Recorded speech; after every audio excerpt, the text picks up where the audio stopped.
إن الحمد لله نحمده ونستعينه ونستغفره ونعوذ بالله من شرور أنفسنا ومن سيئات أعمالنا من يهده الله فلا مضل له ومن يضلل فلا هادي له وأشهد أن لا إله إلا الله وحده لا شريك له وأشهد أن محمدا عبده ورسوله صلى الله تعالى عليه وعلى آله وصحبه وسلم تسليما كثيرا يا أيها الذين آمنوا اتقوا الله حق تقاته ولا تموتن إلا وأنتم مسلمون يا أيها الناس اتقوا ربكم الذي خلقكم من نفس واحدة وخلق منها زوجها وبث منهما رجالا كثيرا ونساء واتقوا الله الذي تساءلون به والأرحام إن الله كان عليكم رقيبا يا أيها الذين آمنوا اتقوا الله وقولوا قولا سديدا يصلح لكم أعمالكم ويغفر لكم ذنوبكم ومن يطع الله ورسوله فقد فاز فوزا عظيما أما بعد فإن خير الحديث كتاب الله وخير الهدي هدي محمد صلى الله عليه وسلم وشر الأمور محدثاتها وكل محدثة بدعة وكل بدعة ضلالة وكل ضلالة في النار أعوذ بالله من الشيطان الرجيم واعبدوا الله ولا تشركوا به شيئا رب اشرح لي صدري ويسر لي أمري واحلل عقدة من لساني يفقهوا قولي سبحانك لا علم لنا إلا ما علمتنا إنك أنت العليم الحكيم সম্মানিত দিনী ভাতৃমণ্ডলী, আল্লাহ পাক রব্বুল আলামিনের প্রশংসা এবং রাসূলুল্লাহ সাল্লাল্লাহু আলাইহি সাল্লামের ওপর সালাত ও সালামের পরে আমরা সরাসরি আমাদের আলোচনা শুরু করব। বিষয়ের দিকে ইঙ্গিত আমাদের ভাই হেলাল করেছেন, তা হচ্ছে তৌহিদ সম্পর্কে। তবে তৌহিদ এত ব্যাপক বিষয়, আল্লাহর একত্ব সম্পর্কীয় আলোচনা। তৌহিদ মানে আল্লাহ পাকের একত্ব, এ বিষয়টি এত ব্যাপক, এত লম্বা চওড়া যে সব দিকে যদি একটু একটু করে ঢুকতে চাই তাহলে কোনোটারই হক আদায় করা হবে না। সুতরাং বিশেষ একটা দিক বা কিছু বিষয় এই সম্পর্কে আলোচনা করব। বিশেষ করে ওই আলোচনাটি করব যেটি হচ্ছে তৌহিদ বিরোধী কাজ অথবা কথা।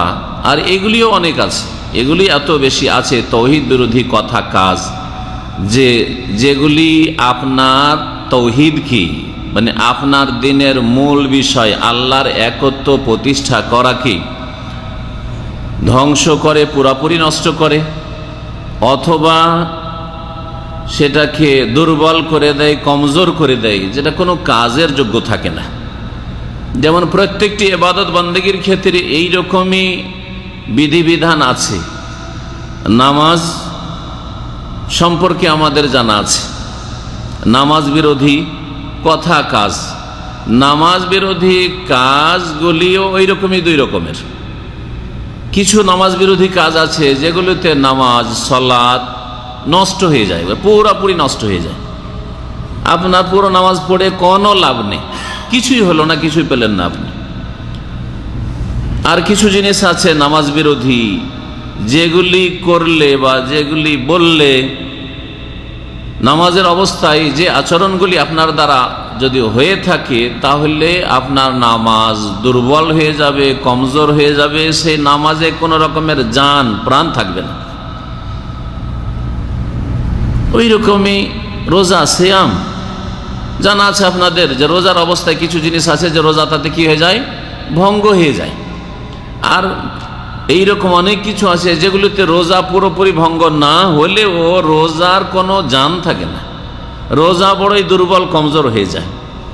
হজের অবস্থা সম্পর্কে আপনাদের জানা আছে, উমরা সম্পর্কে জানা আছে যে হজ উমরা বিরোধী বেশ কিছু জিনিস আছে যেগুলিতে পুরোপুরি হজ নষ্ট হয়ে যাবে, অথবা পুরোপুরি উমরা করতে গেলেন, উমরা করলেন কিন্তু উমরা কইরেও লাভ নেই। হজ পুরো শুরু থেকে শেষ পর্যন্ত হজের কাজগুলি ইতিবাচক সব করলেন, ইতিবাচক হচ্ছে এই করণীয়, ইতিবাচক মানে হচ্ছে যেগুলো করতে হবে হজের অবস্থায়, উমরায় যেগুলি করতে হবে, রোজার অবস্থায় যেগুলি করতে হবে, এই রকম কাজগুলি করলেন হজ উমরায় গিয়ে। কিন্তু নেতিবাচক হজের অবস্থায় উমরার অবস্থায় যেই কথা কাজগুলি থেকে বাঁচতে হবে নেগেটিভ, সেগুলি থেকে বাঁচলেন না, তাহলে আপনার অবস্থা দুইয়ের এক হইতে পারে। হজ হয় পুরাপুরি নষ্ট, আর না হলে আপনার হজে কোনো রকম প্রাণ নেই, হজে মাবরুর হয়নি, হজে মকবুল হয়নি। হজ কোন রকম করে ফরজটা হয়তো সারা হয়েছে, কিন্তু সেই হজের এমন প্রাণ নেই, জান নেই যে আপনার অতীতের গুনাহ মাফ হয়ে যাবে, আপনি মায়ের পেট থেকে ভূমিষ্ঠ হওয়ার মতো নিষ্পাপ হয়ে ফিরে আসতে পারবেন, এই হজের বদলা আপনি জান্নাত পেয়ে যাবেন, না, হলো না এটা। অথচ আপনি হজ করে আসেন। এই বিষয়গুলি কিন্তু আমরা অধিকাংশ মুসলিমরা জানি, বিশেষ করে যারা হজে যায়, ওমরায় যায় অথবা নামাজ পড়ে, তারা জানে যে কি কি করলে নামাজ আবার নষ্ট হয়ে যাবে, আর কোন কোন কাজগুলি করলে আমার নামাজ দুর্বল হয়ে যাবে, কমজোর হয়ে যাবে, এগুলি অনেকটাই জানি। পুরোপুরি না জানলেও অনেকটাই কিন্তু জ্ঞান রাখে। কিন্তু তৌহিদ এমন একটি বিষয়, অথচ ইসলাম শুরুই হয় তৌহিদ দিয়ে। ইসলাম শুরু হয় কি দিয়ে? তৌহিদ দিয়ে। আর জান্নাত পৌঁছিতে পারবেন একমাত্র তৌহিদের বলে। তৌহিদবিহীন যদি সমস্ত ইবাদত বন্দেগী থাকে আপনার জিন্দগিতে ইতিবাচক, তৌহিদ যদি না থাকে তো না আপনি মুসলিম হতে পারবেন, না আপনার ইমান ইসলাম শুরু হবে, না আপনি ইমান ইসলামের অবস্থায় আল্লাহর সাথে সাক্ষাৎ করতে পারবেন। ওয়ালা তামুতুন্না ইল্লা ওয়া আনতুম মুসলিমুন। আল্লাহ বলছেন যে যদি জান্নাত যেতে হয় তাহলে তোমরা মুসলিম হয়ে মৃত্যুবরণ করিও। তাহলে তৌহিদবিহীন যদি আপনার জীবনে ইবাদত বন্দেগী থাকে, নামাজ আছে, যাকাত আছে, রোজা সিয়াম আছে, হজ আছে, উমরা আছে, আপনার বিবির পর্দা আছে, আপনার মা বোনের পর্দা আছে, আপনার মাতা পিতার সেবা আছে, মেলা নেক আমল আপনার আছে, মসজিদ মাদ্রাসা, দিনের খেদমত ইত্যাদি, এতিমের দেখাশোনা, বিধবার দেখাশোনা, মেলা কিছু করছেন, কিন্তু তৌহিদবিহীন যদি আপনার এই ইবাদত বন্দেগীর জিন্দেগি হয় তাহলে আপনি মুসলিমও হতে পারলেন না, মুমিনও হতে পারলেন না, যদি তৌহিদকে নষ্ট করে ফেলেন। আর যদি তৌহিদকে কমজোর করে ফেলেন, এমন কিছু করেন তৌহিদ বিরোধী যেগুলিতে আপনার তৌহিদে কোনো রকমের জান নেই, বল নেই, প্রাণ নেই, এইরকম যদি তৌহিদ হয় তাহলে সেই তৌহিদ দিয়ে আপনি এতগুলি ইবাদত বন্দেগী করেও জান্নাতে যেতে বাধাপ্রাপ্ত হয়ে যাবে, মোটেই যেতে পারবেন না যদি তৌহিদ নষ্ট করে দেন। আর তৌহিদকে যদি কমজোর করে দেন তো অনেক ইবাদত বন্দেগী থাকা সত্ত্বেও জাহান্নামে জ্বলতে হবে, তারপরে আল্লাহর রহমত কখনো হইতে পারে। শুরু হয় তৌহিদ দিয়ে মানুষের ইসলামী জীবন, আর এই তৌহিদের ভিত্তিতেই জান্নাত যাওয়া সম্ভব। তৌহিদ না থাকলে জান্নাত যাওয়া অসম্ভব, অসম্ভব। এই অসম্ভব কথাটিকে আল্লাহ কোন ভাষায় বলেছেন জানেন? কোরআনে কারীমে সূরা আরাফ আল্লাহ বলেছেন, ওয়ালা ইয়াদখুলুনাল জান্নাতা হাত্তা ইয়ালিজাল জামালু ফি সাম্মিল খিয়াত। অসম্ভব জিনিসকে আল্লাহ পাক তুলে ধরেছেন একটি উদাহরণ দিয়ে, যে যারা শিরকি জীবন কাটালো, তৌহিদ বিরোধী জীবন যাপন করলো, তারা জান্নাতে প্রবেশ করতে পারবে না। হাত্তা ইয়ালিজাল জামাল, যতক্ষণ পর্যন্ত কোনো উট না ঢুকতে পারবে, প্রবেশ করতে পারবে ফি সাম্মিল খিয়াত, সুইয়ের ওই যে ছিদ্র রয়েছে পাছাতে, সূচের ছিদ্রে যতক্ষণ পর্যন্ত কোনো উট না ঢুকতে পারবে ততক্ষণ পর্যন্ত শিরকি জীবনযাপনকারী, তৌহিদ বিরোধী কাজ করনেওয়ালা ব্যক্তি জান্নাতে যেতে পারবে না। তার মানে কি হয়? যে যেই দিন উট কি হবে, সূচের পাছা দিয়ে এপার থেকে ওপার চলে যাবে, ওই দিন মুশরিক ব্যক্তি, তৌহিদ নষ্টকারী ব্যক্তি জান্নাতে চলে যাবে, ঠিক না? তো বলেন তো কোন দিন সূচের পাছা দিয়ে উট পার করতে পারবে? পারবে? কখনো পারবে না। তার মানে অসম্ভব, ইম্পসিবল, ঠিক না? যেমন উটের সূচের পাছা দিয়ে ছিদ্র দিয়ে ঢোকা অসম্ভব, তেমনি যারা তৌহিদবিহীন জীবন কাটালো, তৌহিদকে হারিয়ে ফেললো, তৌহিদকে নষ্ট করে ফেললো, আল্লাহর একত্বকে নষ্ট করে ফেললো, এইসব লোকেরা কখনো জান্নাতে যাবে না। এই জন্য সূরা মায়েদার আয়াত নম্বর 64-তে আল্লাহ পাক ইরশাদ করেছেন, তৌহিদ বিরোধী সবচেয়ে বড় কাজ হচ্ছে শিরক। এই শিরক সম্পর্কে ইন্নাহু মান ইউশরিক বিল্লাহ, শুনে রাখো যে যারা আল্লাহর সাথে শিরক করে, তৌহিদ ওয়াহেদ থেকে মানে আল্লাহর একত্ব প্রতিষ্ঠা করা, আর শিরক শরীক হওয়া থেকে মানে আল্লাহর সত্তায়, জাতে, সেফাতে মানে গুণে, রুবুবিয়াতে মানে কাজে, আর ইবাদত বন্দেগীতে মানে আল্লাহ পাকের আদেশ নিষেধ মানায়। হ্যাঁ, আল্লাহ পাক রব্বুর যেসব ইবাদত বন্দেগী রয়েছে এসব দিকগুলিতে, হ্যাঁ, যারা এইসব দিকগুলিতে শিরক করলো তারা তৌহিদকে নষ্ট করলো, আল্লাহর সাথে কাউকে শরিক করলো, আল্লাহকেও দেয় আর অন্যকেও দেয়। আল্লাহ সম্পর্কেও এই বিশ্বাস রাখে আর অন্যদের সম্পর্কে এই বিশ্বাস রাখে। আল্লাহকেও বলে যে আল্লাহ তুমি আলেমুল গায়ব, তুমি অন্তর্যামী। আর পীর ওলি তার বুজুর্গ সম্পর্কে এই ধারণা আছে যে পীর সাহেবের দরবারে মুরিদান যাওয়ার আগেই কি উদ্দেশ্যে এসছে তার অন্তর্যামী, অন্তরের কথা জেনে নেয়।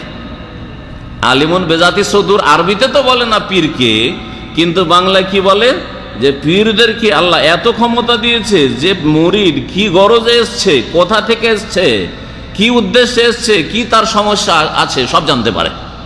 তাহলে আলিমুন বেজাতি সুদূর এটা কে? কোরআনে কাকে আল্লাহ বলেছেন? দুইজন আছে, কি কে? একমাত্র আল্লাহ, যিনি ওয়াহদাহু লা শারীক। তাহলে আপনি যে এই ধারণা রাখেন একজন মুসলিম যে ওলি আউলিয়ার এত ক্ষমতা আছে, এত ক্ষমতা আছে যে মানুষের মনে কথা বলতে পারে, তাহলে আল্লাহর সাথে শরীক করলেন না। আল্লাহর ক্ষমতাই, আল্লাহর গুণে অন্য কাউকে ভাগ দিয়ে দিলেন আপনি। ইবাদত বন্দেগীতে সিজদা হচ্ছে বান্দার কাজ, যেটা কার জন্য হইতে হবে?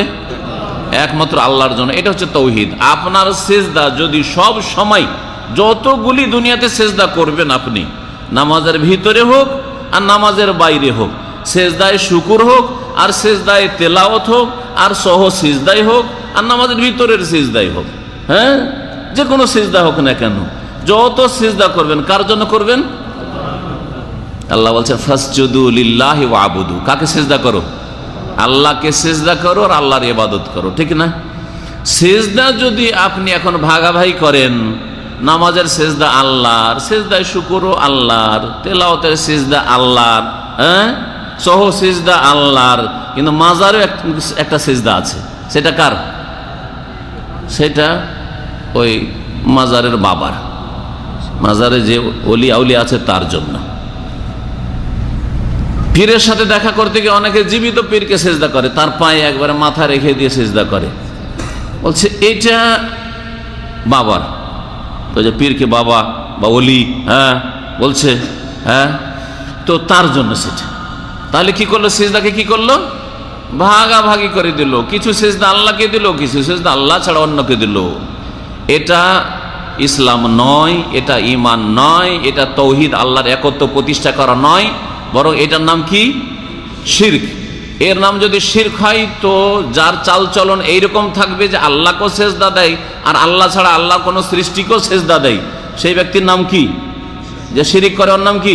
মুশরিক। সোজা কথা, সোজা কথা। এইরকমই দোয়া অসাধারণ চাইবেন। দোয়া মানে ডাক, আহ্বান করা।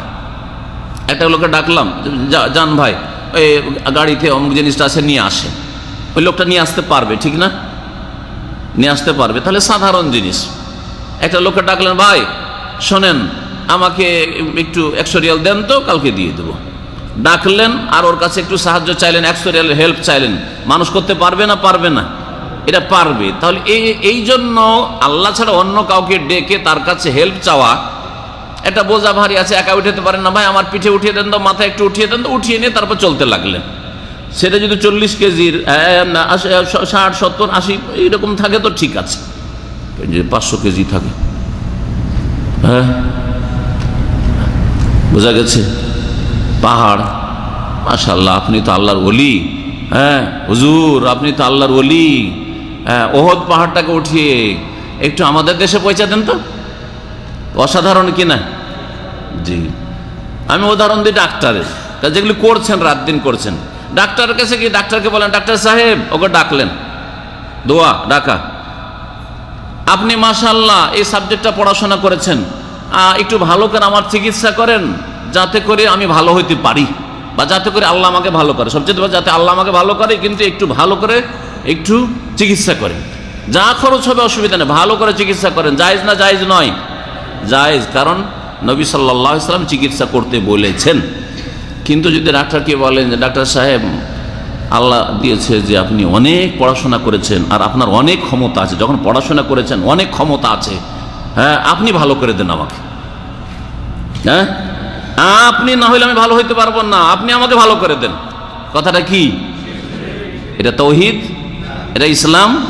এটা ঈমান? না, এটা শিরিক হয়ে গেল। কারণ ভালো করেনওয়ালা কে? আল্লাহ। ডাক্তার মাধ্যম শুধু, যে সে যদি চিকিৎসাটা করে, চিকিৎসাটা কাজে আসতে পারে, কাজে আসতে পারে, আল্লাহ চাইলে কাজে আসতে পারে। সে যদি ভালো ওষুধ দেয় তো ওষুধটা কাজে আসতে পারে। তা ওষুধ ডাক্তার ভালো করতে পারে না, ভালো করেন আল্লাহ রাব্বুল আলামিন, কিন্তু এই মাধ্যমগুলি ব্যবহার করতে বলেছেন। কথা তাওহীদ সম্পর্কে এইগুলো লম্বা করলে বড় লম্বা হয়ে যায়। তাওহীদ সম্পর্কে আলোচনা করতে গিয়ে কোরআনে কারীমের কাছাকাছি নিয়ে আসি, কারণ আমাদের দেশের মানুষরা তাওহীদ বুঝে না। মানুষরা, সাধারণ মানুষ কি বুঝবে? আমরা মাদ্রাসায় পড়েছি, হ্যাঁ ফিকহ মাসলা মাসাইল মেলা পড়েছি, তাফসীরও মেলায় পড়েছি, আর আরবি গ্রামারও মেলা পড়েছি, মেলা কিছু পড়েছি দেশে। কিন্তু যখন প্রথম প্রথম তাওহীদের কথা শুনলাম তো আমাদেরকেই একটু আজব লাগতো, যে আবার কি কথা বলছে। যদি কোনো তাওহীদের আলেম চলে গেছে আরব দেশ থেকে পড়াশোনা করে দিয়ে তাওহীদের সাবজেক্ট পড়াচ্ছে, তো আমাদেরকে যেন মনে হচ্ছে যেমন পাহাড়ে উঠি, উঁচাতে উঠলে কষ্ট লাগে কি লাগে না? হ্যাঁ, পাহাড়ে উঠলে কষ্ট লাগে কি লাগে না? ওই রকম কেমন কি বলছে এগুলো কথা। আর তারপরে এগুলো কোন কথা, সারা জীবন তো এগুলো শুনিনি, এগুলো তো কিছু জানি না আমরা, এ কি ধরনের কথা যেন আমাদের যেন কষ্টকর মনে হচ্ছে, কারণ জীবনে শুনিনি, পড়িনি। আর যেগুলো প্রতি বছর সাবজেক্টে ফেকা, উজুর তরিকা কি, তায়াম্মুমের তরিকা কি, এটা কি সেটা কি, নামাজ কি, নামাজ ভঙ্গকারী কি, উজু কিসে নষ্ট হয়, ওগুলো সহজ লাগছে, কারণ ওগুলো পড়া হচ্ছে অহরহ। মাদ্রাসায় পড়েও তাওহীদ জানেন আমাদের দেশের মানুষরা, কারণ মাদ্রাসার সিলেবাসে তাওহীদের শিক্ষা হয় না। অথচ ইসলামের খুঁটি কয়টি? 5টি। 1 নম্বর কোনটি? নামাজ না? 1 নম্বর কি? লা ইলাহা ইল্লাল্লাহর সাক্ষ্য প্রদান করা, এটাই না? ওই শব্দ দিয়ে বলেন যে শব্দ দিয়ে হাদিসে আছে, শাহাদাতে আল্লাহ ইলাহা ইল্লাল্লাহ, এই কথার সাক্ষ্য প্রদান করা যে আল্লাহ ছাড়া কেউ সত্য উপাস্য নেই, মাবুদ নেই। সত্য মাবুদ কে? একমাত্র আল্লাহ, আর অন্যরা সত্য মাবুদ নয়। এটাই তো লা ইলাহা ইল্লাল্লাহর মানে হইল। অন্যরা যদি কেউ ইবাদত করে, কেউ উপাসনা করে, কেউ যদি সিজদা করে, কেউ যদি তাদের কাছে উদ্ধার কামনা করে, তাদের জন্য জবাই করে, তাদের সান্নিধ্য লাভ করলে আমার দুনিয়া আখিরাতে কল্যাণ হয়ে যাবে এই মনে করে, তারা দিতে পারে, তারা নিতে পারে, তারা ক্ষতি করে দিতে পারে, এইরকম যদি বিশ্বাস রাখে, তাহলে কি করলো? আল্লাহর সাথে শরীক করে ফেললো। লা ইলাহা ইল্লাল্লাহ, লা ইলাহা নেই ইলাহ, তাহলে কাউকে আপনি স্বীকার করছেন না, ইল্লাল্লাহ একমাত্র আল্লাহ ছাড়া। তাহলে ইলাহুল হক, সত্য মাবুদকে একমাত্র আল্লাহ, এটার নামই তো তাওহীদ। তাওহীদ মানে আল্লাহর একত্ব প্রতিষ্ঠা করা, সমস্ত ইবাদত বন্দেগী কার জন্য? আল্লাহর জন্য। এই কথাটাই রয়েছে লা ইলাহা ইল্লাল্লাহতে।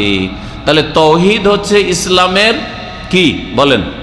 ইসলামের 1 নম্বর স্তম্ভ, মূল স্তম্ভ, আসল খুঁটি, মূল খুঁটি। এর উপর নির্ভরশীল। যখন ঘরের মূল খুঁটি আছে, মসজিদের মূল খাম্বা আছে, তখন বাকিগুলি তখন আছে কিনা দেখতে হবে, এখন ওগুলো উঠেছে না উঠাইতে হবে। আর মূল খুঁটি যদি না থাকে তো বাকি অন্য কিছু দিয়ে ডেকোরেশন করে তো লাভ নেই। হ্যাঁ, তো তারপরে 2 নম্বরে আপনার ভিতরে যে আল্লাহর তাওহীদ আছে, এক আল্লাহকে আপনি মানেন, আল্লাহ ছাড়া কারো ইবাদত বন্দেগীকে আপনি স্বীকার করেন না, এই কথা আপনার ভিতরে আছে, এই কথা আপনার মুখে আছে, কাজে লাগবে, কাজে প্রমাণ করতে হবে যে আপনার মধ্যে তাওহীদ আছে। এই কাজে প্রমাণ করার জন্য 2 নম্বর ইসলামের খুঁটি, সেটা কি? 5 ওয়াক্ত নামাজ। আমার ভিতরে লা ইলাহা ইল্লাল্লাহ আছে, কলবে আপনার ভিতরে আছে, মুখে সাক্ষী আছে আশহাদু আল্লা ইলাহা ইল্লাল্লাহ ওয়া আশহাদু আন্না মুহাম্মাদান আবদুহু ওয়া রাসূলুহু, মুখে বলছি আর ভিতরে দাবি করছি যে ভিতরেও আছে। তাহলে কাজে দেখান আপনি। কাজে দেখাবার জন্য কতবার দেখাইতে হবে? তাহলে কমপক্ষে কতবার দেখাইতে হবে তাহলে আল্লাহর কাছে গ্রহণযোগ্য? কমপক্ষে 5 বার দেখাইতে হবে। 5 বার আপনাকে যখন যখন আজান হবে, একামত হবে, মসজিদে এসে হাজির হয়ে প্রমাণ করে দেখিয়ে দিতে হবে যে আমার অন্তরে তৌহিদ আছে, আমার জবানে তৌহিদ আছে, আমি মিথ্যাবাদী নই, আমি কপট মুনাফিক নই, যা অন্তরে আছে তা মুখেও বলছি, মুখে যা বলছি তা কাজেও করছি। এটার নাম তৌহিদ। এটার নাম হচ্ছে তৌহিদ প্রতিষ্ঠা করা। সহজ ভাষায় আমি আপনাদেরকে বোঝাবার চেষ্টা করছি। যদি কিতাবের ভাষায় বুঝি তো অনেক কথা জটিল হবে।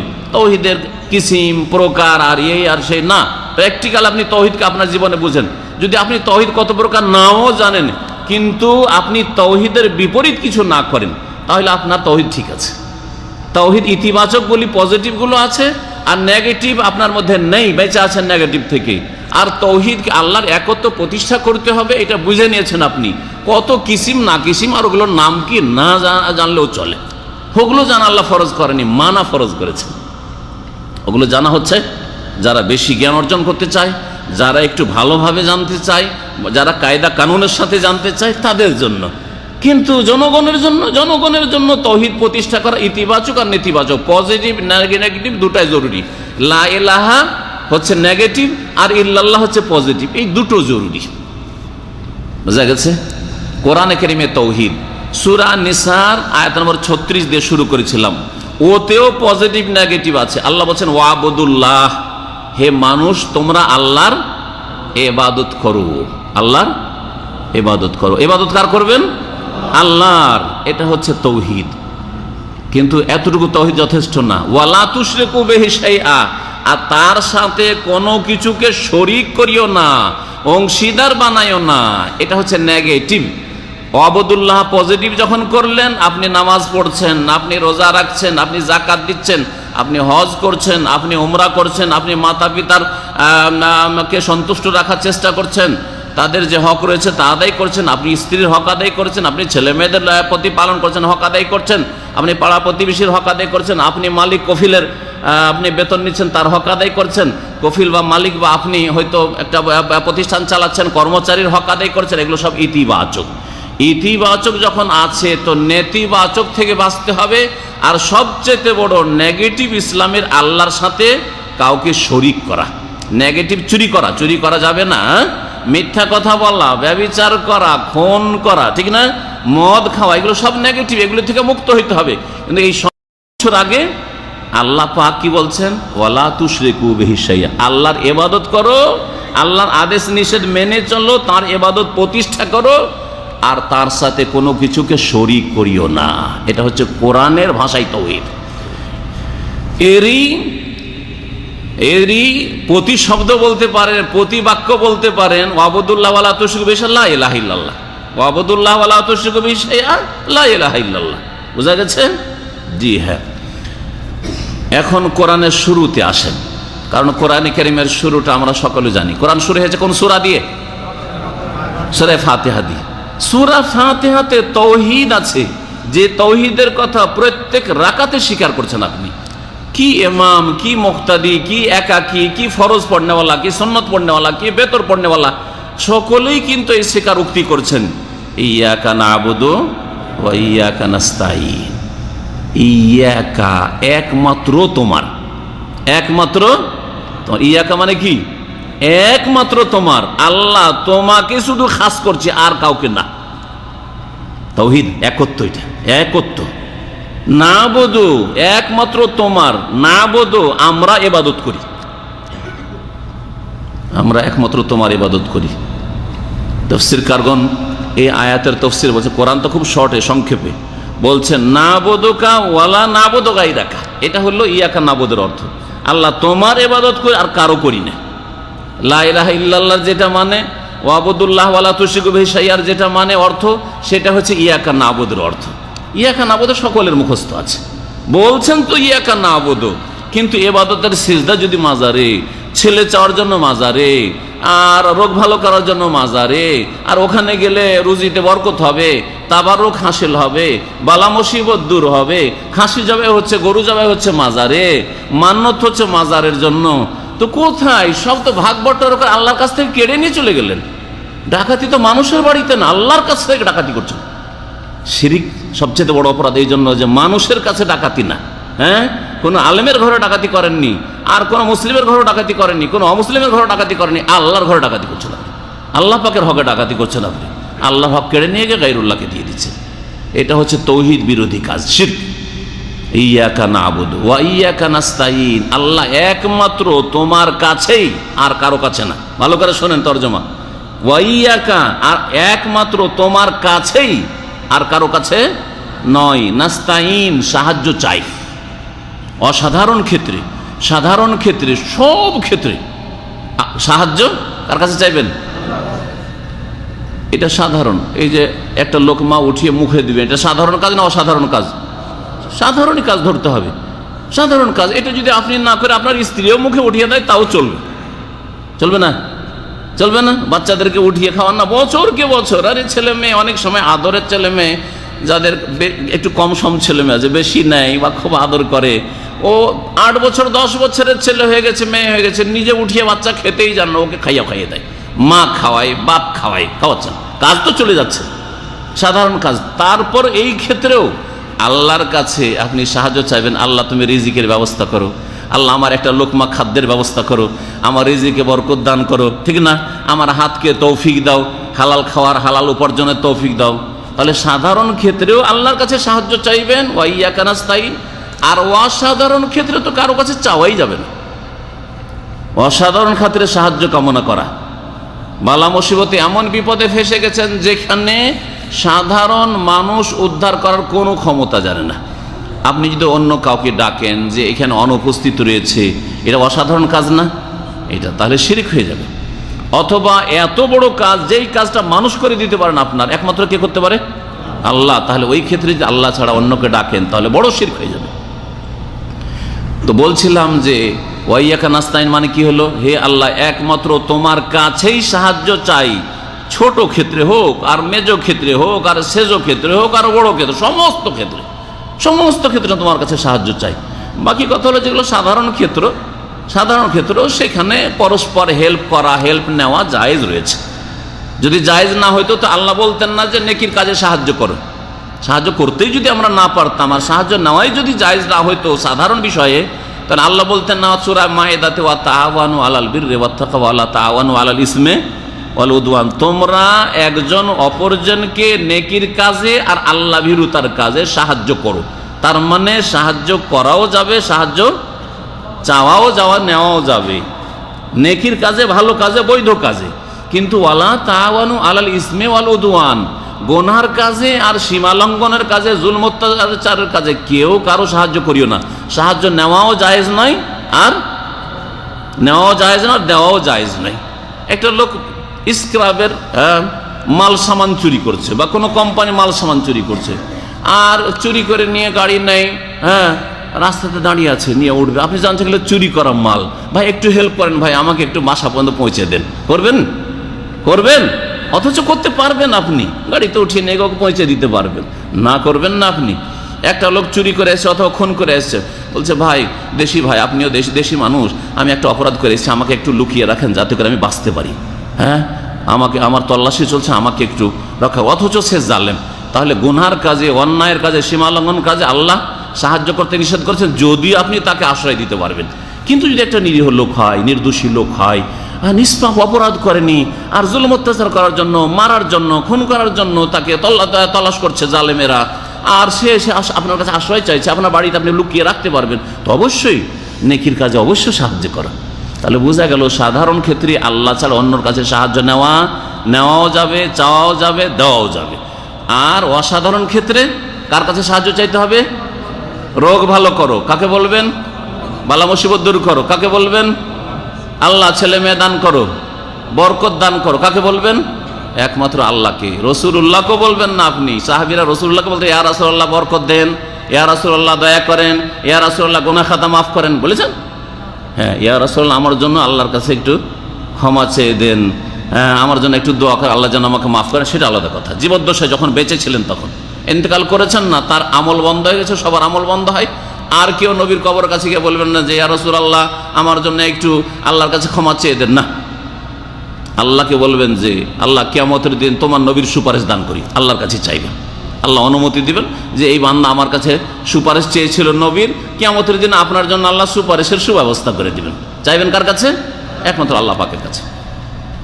তৌহিদ যদি প্রতিষ্ঠা করেন, আমল যদি কমও থাকে, কোন রকম ফরজটা আদায় করেছেন, কোন রকম কাবিরা গুনাহ থেকে বেঁচেছেন, মেলা ঘাটতি, সুন্নাতে ঘাটতি, মেলা মাকরু অপছন্দনীয় কাজ করেছেন, বরং কিছু কাবিরা গুনাহ হয়তো আছে, তারপরেও আল্লাহ কিছু সাজা শাস্তি দিয়ে মাফ করে দিবেন, আর না হলে তার রহমতে বিনা সাজা শাস্তিতেও মাফ করে দিবেন।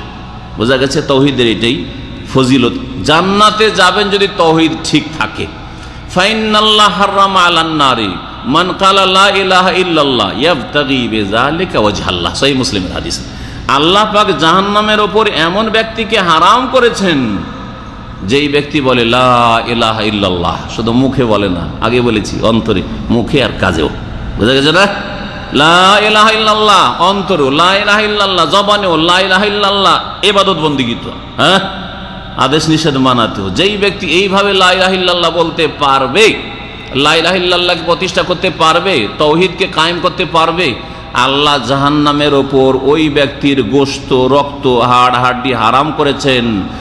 মান ক্বালা লা ইলাহা ইল্লাল্লাহ, কিন্তু লা ইলাহা ইল্লাল্লাহ দেখা দেখি বললে হবে না, একটা শর্ত লাগিয়েছেন, ইয়াবতাগি বিযালিকা ওয়াজহাল্লাহ, উদ্দেশ্য হবে এই লা ইলাহা ইল্লাল্লাহ দিয়ে আল্লাহকে সন্তুষ্ট করা। কাকে সন্তুষ্ট করা? আল্লাহকে সন্তুষ্ট করা, আপনার মালিকও সন্তুষ্ট করা নয়। আর বাপ মা যেহেতু নামাজি, সেই জন্য বাপ মাকে সন্তুষ্ট করার জন্য নামাজ পড়ছি, এটাও নয়। আর দুনিয়া রুজি রোজগারও নয়, কোনো দুনিয়ার গরজও নয়, বরং কিসের জন্য? আল্লাহ যাতে আমার উপর রাজি হয়ে যান, আল্লাহ যেন আমার উপর রহম করেন, আল্লাহ যেন আমাকে ক্ষমা করে দেন, সেই জন্য আমি লা ইলাহা ইল্লাল্লাহর প্রতি বিশ্বাস করেছি, লা ইলাহা ইল্লাল্লাহ জবানে শাহাদাত দিচ্ছি, লা ইলাহা ইল্লাল্লাহ কায়েম করার জন্য, আমলে কায়েম করার জন্য 5 ওয়াক্ত নামাজ পড়ছি, এই লা ইলাহা ইল্লাল্লাহ কায়েম করার জন্য যাকাত দিচ্ছি, লা ইলাহা ইল্লাল্লাহকে তৌহিদ কায়েম করার জন্য আমি হজ করছি, তৌহিদ কায়েম করার জন্য আমি রোজা রাখছি, তৌহিদ কায়েমের জন্য আমি নেক আমলগুলি করছি, গুনার কাজ থেকে বেঁচে থাকছি। আল্লাহ পাক যদি আপনার আমলে ত্রুটিও থাকে, তবুও তৌহিদের ফজিলতে, তৌহিদের এত মর্যাদা রয়েছে, আল্লাহর একত্ব প্রতিষ্ঠা, যে আল্লাহ পাক মাফ করে দেবেন। তৌহিদ বিরোধী মেলা কাজ রয়েছে, দুটো কাজ দিয়ে শুরু করি। প্রথম, তৌহিদের সবচেয়ে বড় বিরোধী কাজ হচ্ছে আল্লাহর সাথে পার্টনারশিপ করা, অংশীদার স্থাপন করা। আল্লাহর বিভিন্ন দিক যে বললাম, জাতে, সেফাতে, কাজে, এবাদতে, কোনো একটি ক্ষেত্রে যদি সামান্যতম কাউকে শরিক করে দেন যে আল্লাহর সাথে এরাও শরিক আছে, তাহলে কি হবে? তৌহিদ পুরা নষ্ট হয়ে যাবে। তৌহিদ নষ্ট হয় না, কিন্তু তৌহিদ দুর্বল হয়ে যায় বিদাত করলে। শিরকের পরে বিদাতের কথা বলবো। শিরকের পরে কি বলবো? বিদাতের কথা। বিদাত নবীর তরিকা নাই, অন্য তরিকা দিয়ে আল্লাহর কাছে আসতে চাইছেন আল্লাহর কাছে। বোঝা গেছে? রাজি করতে চাইছেন আল্লাহকে, জান্নাত চাইছেন, আপনি জাহান্নাম থেকে বাঁচতে চাইছেন, কিন্তু রাস্তা কোনটা? নবীর রাস্তা বাদ দিয়ে অন্য রাস্তা দিয়ে আসতে চাইছেন। হ্যাঁ, আপনি অন্য কোনো তরিকা দিয়ে, রাসূলুল্লাহ তরিকা না দিয়ে, সুফিদের বিভিন্ন তরিকা আছে, পীরদের, এটা চিস্তিয়া তরিকা, সাবেরিয়া তরিকা, এটা মুজাদ্দিদি তরিকা, এটা হচ্ছে নকশবন্দি তরিকা, এটা হচ্ছে আপনার ওই কাদেরি তরিকা, এটা হচ্ছে সাজেলি তরিকা, অন্য তরিকা দিয়ে আসতে চাইছেন আপনি। হ্যাঁ, এটা হচ্ছে আমাদের বুজরুগানের দিনের তরিকা, এগুলোকে পছন্দ করেছেন। এসব ওজিফা আমাদের বুজরুগানের দিনেরা দিয়েছে, রাসূলুল্লাহ দেন নেই সাল্লাল্লাহু আলাইহি সাল্লাম। এগুলো হচ্ছে অন্য তরিকা, রাস্তা আলাদা, কিন্তু পৌঁছিতে চাইছেন কোথায়? আল্লাহর কাছে পৌঁছতে চাইছেন। তাহলে টার্গেট ঠিক আছে, লক্ষ্য উদ্দেশ্য ঠিক আছে, কিন্তু আসার পদ্ধতিটা আল্লাহর দেওয়া নয়, রসুলের দেওয়া নয়। দিন ইসলাম আমার আপনার না, আল্লাহ পাক রব্বুল আলামিনের। কার দিন ওইটা? আল্লাহর দিন। তো আল্লাহ যেভাবে বলেছেন ওইভাবে না আসতে হবে। বোঝা গেছে কিনা? আল্লাহর দিনের জন্য আল্লাহ যেভাবে বলেছেন ওইটা কোরআনে কারিমে আছে, আর না হয় রসুলের হাদিসে আছে। সুতরাং রসুলের রাস্তা দিয়ে আসতে, অন্য কোনো রাস্তা দিয়ে আসলে হবে না। রসুলকে রসুল কেন বলা হয়? রসুলকে রসুল কেন বলা হয় বলেন তো দেখি? রসুল মানে কি? রসুল মানে দুধ, রসুল মানে বাংলায়, শুদ্ধ বাংলায় দুধ। দুধ কাকে বলে? আল্লাহ পাঠিয়েছেন মানব জাতির উদ্দেশ্যে। তো নবী যা বলেছেন ওই কথাই আপনাকে মানতে হবে। নবীরা যেই রাস্তা দেখেছেন ওই রাস্তা দিয়ে চলতে হবে। হ্যাঁ, নবী যেগুলি বলেছেন যে এইগুলি করো, ওইটাই করতে হবে। নবী যেগুলি মানা করেছেন, নিষেধ করেছেন, বাস নিষিদ্ধ। নবীর তরিকা ছাড়া, নবীর ওজিফা ছাড়া, নবীর জিকির ছাড়া, নবীর দোয়া ছাড়া, আর নবীর দুরুদ ছাড়া অন্য কোনো দুরুদ, অন্য কোনো জিকির, অন্য কোনো ওজিফা, অন্য কোনো তরিকা, এসব চলবে না। তাহলে বিদআত তাওহীদকে পুরোপুরি ধ্বংস না করলেও কি করে দেয়? কমজোর করে দেয়। কেমন করে কমজোর করে, এই কথাটা আজকে বুঝাবো। আপনারা জানছেন যে বিদআত করা গুনাহ, কাবিরা গুনাহ, কিন্তু এইটা হয়তো অনেকেই জানেন না যারা তাওহীদ চর্চা করেন, যে বিদআত করলে তাওহীদ কমজোর হয়। তাওহীদ আল্লাহর একত্ব, মানে আদেশ নিষেধগুলিও তার অন্তর্ভুক্ত, তাই না? কার আদেশ নিষেধ মানবেন? আল্লাহর আদেশ নিষেধটা রাসূলুল্লাহ সাল্লাল্লাহু আলাইহি সাল্লামের মাধ্যমে জানতে হবে না অন্য কোনো মাধ্যম দিয়ে? রাসূলুল্লাহ সাল্লাল্লাহু আলাইহি মাধ্যমে, রাসূলুল্লাহ সাল্লাল্লাহু আলাইহি মাধ্যমে নিচ্ছেন, অনেক কিছুই নিচ্ছেন, এমন না যে কিছু নেন না। যারা বিদআত কাজ করছেন তারাও রসুলের মেলা কাজ নিচ্ছেন, কিন্তু কিছু কিছু কাজে রসুলের কাজ না নিয়ে মুরব্বিদের কাজ নিচ্ছেন। হ্যাঁ, ওই পীরদের তরিকতের কাজ নিচ্ছেন, তরিকা নিচ্ছেন। ওগুলো যখন নিবেন তাহলে কিছু অংশ আল্লাহর দূতের না নিয়ে অন্যের নিলেন কি নিলেন না? আপনাকে ইবাদত মানে এক আল্লাহর আদেশ নিষেধ মানতে হবে, আর এক আল্লাহর আদেশ নিষেধ এসেছে একমাত্র মুহাম্মদ রাসূলুল্লাহ সাল্লাল্লাহু আলাইহি ওয়াসাল্লামের তরিকায়। কিছু কিছু জিনিসে যখন অন্য তরিকায় নিলেন তখন আল্লাহর তাওহীদে, আল্লাহর ইবাদতে ঘাটতি হইল না হইল না? আপনি 100% আপনি আল্লাহর দেওয়া নিলেন না, বরং মুরব্বীদের দেওয়া নিলেন। মুরব্বীরা আল্লাহর কাছ থেকে আনার কোনো রাস্তা পায়নি, ওদের কাছে ওহী আসেনি। এবার আরো ক্লিয়ার হচ্ছে, ওহীটা কার কাছে এসেছে? আল্লাহর কাছ থেকে, একমাত্র মুহাম্মদুর রাসূলুল্লাহ সাল্লাল্লাহু আলাইহি ওয়াসাল্লামের কাছে এসেছে। তাহলে রসুলের যদি আপনি সবগুলি নেন, সবগুলি হচ্ছে ওহী, কিন্তু রসুলের তরিকাতে কোনো প্রমাণ নেই, অন্যের মাধ্যমে যদি নেন তাহলে সেটা ওহীর অংশ নয়।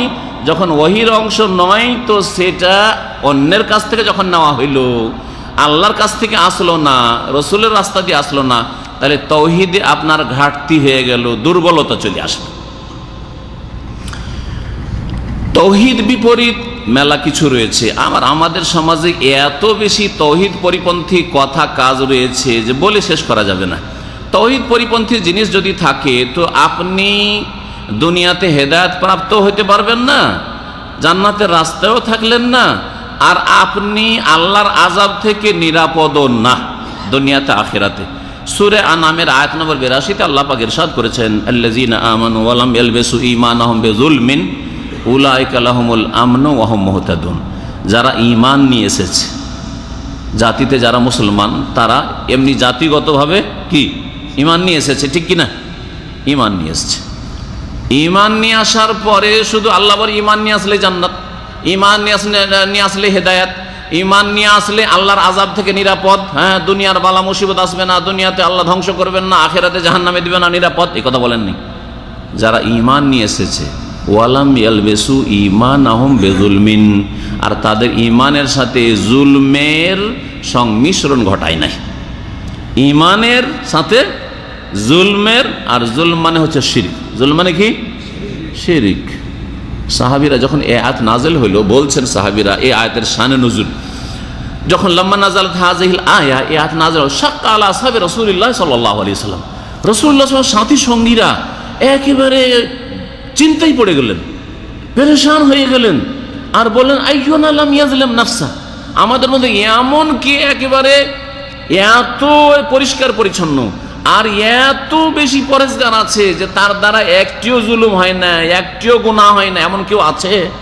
আরে কারো সাগিরা হচ্ছে, কাবিরা না হলে সাগিরাটা জুলুম না? জুলুম, আল্লাহর হক নষ্ট করলেও জুলুম, আর মানুষের হক নষ্ট করলেও জুলুম, হ্যাঁ, নিজের ব্যক্তি জীবনে গুনাহ করলেও জুলুম। যে কোনো গুনাহকে কি বলা হয়? জুলুম বলা হয়, ভালো করে মনে রাখবেন। তো সাহাবীরা বললেন যে এমন কি আছে, আমাদের তো গুনাহ খাতা ভুল ভ্রান্তি হচ্ছে, তাহলে তো আমরা না হেদায়েত পাবো আর না আল্লাহর আযাব থেকে বাঁচতে পারবো। কারণ আল্লাহ দুটো কথা বলেছেন, দুটো প্রথম শর্ত আর দুটো হচ্ছে পুরস্কার। তখন নবী করিম সাল্লাল্লাহু আলাইহি সাল্লামের কাছে এই খবরটি পৌঁছে গেল যে সাহাবীরা পেরেশান হয়ে গেছেন এই আয়াত নিয়ে, যে আমরা তো সকলেই জালেম, গুনাহগার, পাপী তাপি, কত গুনাহ হচ্ছে, তাহলে তো হালাক হয়ে গেলাম, ধ্বংস হয়ে গেলাম, আল্লাহর আযাব থেকে বাঁচতে পারবো না, আর হেদায়েতও পাবো না, জান্নাতের রাস্তাও পাবো না। নবী কারীম সাল্লাল্লাহু আলাইহি ওয়াসাল্লাম বললেন যে তোমরা কি জানো না আলাম তাআলামু কাউলাল আব্দিস সালেহ লোকমান, আল্লাহর নেক বান্দা যে লোকমান হাকিম ছিলেন তার কথা কি তোমরা জানো না, শোনোনি? সূরা লোকমানে রয়েছে যে ইয়া বুনাইয়া লা তুশরিক বিল্লাহ, হে বৎস, হে প্রিয় সন্তান, প্রিয় ছেলে, আল্লাহর সাথে শিরিক করিও না। আল্লাহর সাথে কি করিও না? শিরিক করিও না। কারণ ইন্নাশ শিরকা লাযুলমুন আযীম, নিঃসন্দেহে শিরক হচ্ছে বড় জুলম। শিরক শুধু জুলুম না, কি জুলুম? জুলমুন আযীমুন, বড় জুলম, বড় জুলম। তাহলে এই আয়াতটিকে সূরা লোকমানের, লোকমান হাকিমের উপদেশ, আর ওই সূরায়ে আনআমের আয়াত 82 মিলান, ওয়ালাম ইয়ালবিসু ঈমানাহুম বিজুলমিন, মুমিন হওয়ার পরে যারা নিজের ঈমানের সাথে জুলমের মিক্সচার করলো না, জুলমের মিক্সচার না করে, এই জুলম কোন জুলম? তাহলে শিরক। ঈমান, লা ইলাহা ইল্লাল্লাহ, আল্লাহ ছাড়া কেউ সত্য মাবুদ নেই, আখিরাতের প্রতি ঈমান, রাসূলের প্রতি ঈমান, কিতাবের প্রতি ঈমান, হ্যাঁ, তাকদীরের প্রতি ঈমান, সব ঈমান ঠিক আছে, কিন্তু তার সাথে সাথে নেগেটিভ, পজিটিভ ছিল। ঈমান নিয়ে এসেছে মুমিন জাতিতে, মুমিন মুসলিম, যেহেতু আমরা এখানে মুমিন মুসলিমরা আছি, তার সাথে সাথে নেগেটিভ হচ্ছে যে তাদের ঈমানের সাথে যাতে করে জুলমের মিক্সচার না করে, জুলম হচ্ছে নেগেটিভ। আর এই জুলম বলতে কোন জুলম বোঝানো হয়েছে? শিরক বোঝানো হয়েছে। তার মানে ঈমানের সাথে যদি শিরক না থাকে, শিরক মুক্ত যদি ঈমান প্রতিষ্ঠা করতে পারি, আর শিরক মুক্ত ঈমানের নামই হচ্ছে তাওহীদ। শিরক মুক্ত ঈমানের নাম হচ্ছে কি? তাওহীদ। যদি এই কাজটি করতে পারেন, কাজ কয়টা? ঈমান, মুসলিম হন, কাফের ঘরে থাকলে চলে আসেন বেরিয়ে। অমুসলিমদেরকে বলবো কাফের ঘরে জন্ম নিয়েছো, ইসলামের ঘরে চলে আসেন। আর যদি মুসলিম হয়, জন্মসূত্রে মুসলিম, ঈমান ভঙ্গ করে ফেলে, ঈমান নষ্ট করে ফেলে, চলে আসো, আবার ফিরে চলে আসো। বেরিয়ে গেছো, ফিরিয়ে চলে আসো, এখনো সময় আছে তওবা করা, সংশোধন করার আল্লাহ পাক সুযোগ রেখেছেন। যতক্ষণ হায়াত আছে, সুস্থতা আছে, চলে এসো ফিরে। আর ফিরে আসার পরে আবার নামাজও পড়বে, রোজাও রাখবে, যাকাতও দিবে, হজও করবে, উমরাও করবে, আবার শিরিক করবে না। ওয়ালাম ইয়ালবিসু ঈমানাহুম বিজুলম, এই ঈমানের সাথে শিরকের মিক্সচার করিও না। তাহলে দুটো কাজ করে দিলে কি দেব? উলাইকা লাহুমুল আমনু, আল্লাহ বলছেন ওদের জন্য সার্বিক নিরাপত্তা রয়েছে। দুনিয়াতেও নিরাপদ, আল্লাহ আসমানি গজব দিয়ে ধ্বংস করবেন না, জমিনি গজব দিয়ে ধ্বংস করে দেবেন না। আদ সামুদ জাতিকে, লুত জাতিকে যেমন ধ্বংস করেছে, নূহ আলাইহিস সালাম জাতিকে বন্যা ডুবিয়ে ধ্বংস করেছে, ওইরকম একেবারে সমূলে বিনাশ করে ধ্বংস করবেন না, যে সব দেশকে দেশ মাসা মরে গেল, এরকম আযাব আল্লাহ দেবেন না। দুনিয়ার নিরাপত্তা রয়েছে, আর আখিরাতের নিরাপত্তা রয়েছে। মওতের পরে কবরের জীবনে নিরাপদ, কবর আযাব থেকে বাঁচতে পারবে, বিচার দিবসের ভয় ভীতি থেকে, আর সেখানে ভীত সন্ত্রস্ত হওয়া থেকে, আর সেখানে আযাবের সম্মুখীন হওয়া থেকে নিরাপদ, জাহান্নামের আযাব থেকে নিরাপদ। উলাইকা লাহুমুল আমনু, আল আমন মানে সার্বিক নিরাপত্তা। যেমন আলহামদু মানে যাবতীয় প্রশংসা, আলহামদু মানে কি? আলহামদুলিল্লাহ, সূরা ফাতিহা মানে কি? কি বলছি? যাবতীয় প্রশংসা আল্লাহর। তেমনি আল আমন মানে যাবতীয় নিরাপত্তা রয়েছে কার জন্য? যে মুমিন হইতে পারলো আর ঈমানের সাথে শিরকের সংমিশ্রণ ঘটালো না, মানে তাওহীদ প্রতিষ্ঠা করতে পারলো। একটা পেলেন পুরস্কার, নিরাপত্তা পাওয়া যাবে। কে নিরাপত্তা চায় না দুনিয়া আখিরাতের?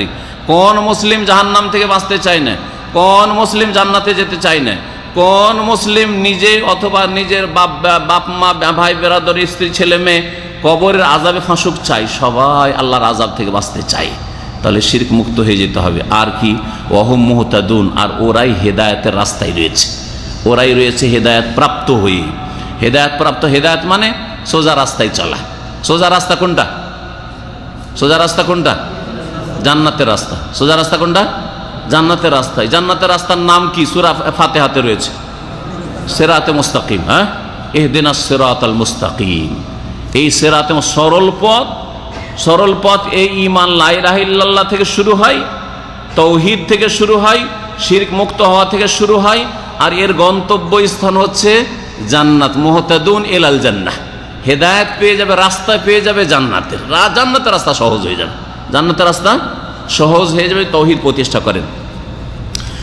তাওহীদ বিপরীত কাজ মেলা রয়েছে। কিছু রয়েছে বড় শিরক, বড় শিরক করলে ইসলাম থেকে বেরিয়ে চিরকালের জাহান্নামী হয়ে যেতে হবে, যদিও নামাজ পড়েন, যদিও রোজা হজ যাকাত করছেন, কিন্তু যেহেতু বড় শিরক করেছেন, বড় শিরকের অবস্থায় মারা গেলেন, তাহলে চিরকাল জাহান্নামে থাকতে হবে। নামাজ রোজা হজ যাকাত কোনো কিছু কাজে আসবে না, কোনো নেক আমল কাজে আসবে না।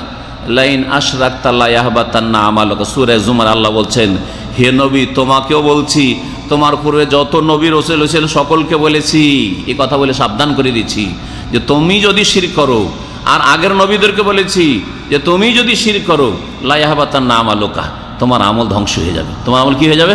ধ্বংস হয়ে যাবে, সব ধ্বংস। তাহলে নামাজ ধ্বংস, রোজা ধ্বংস, হজ ধ্বংস, যাকাত ধ্বংস, উমরা ধ্বংস, মাতা পিতার সেবা করে কত টাকা যে পাঠিয়েছেন 10 বছর 20 বছরে, সব টাকা বাপ মায়ের কাছে কত যে তাদেরকে দিয়েছেন, সব ধ্বংস।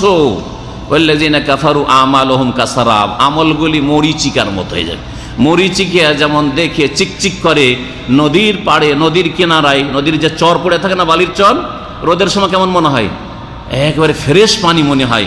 কিন্তু যত এগিয়ে যাবেন পদ্মার চরে, যারা ওই দিকে গিয়েছেন, বা যে কোনো নদীর চরে, আমাদের পদ্মা কাছে সেই জন্য বলছি আর কি, তো দেখে মনে হয় যে পানি আর পানি, পানি আর পানি, কিন্তু কাছে গেলে বালি আর বালি, বালি আর বালি। এটাকে কি বলা হয়? আরবিতে বাংলায় মরিচিকা বলা হয়।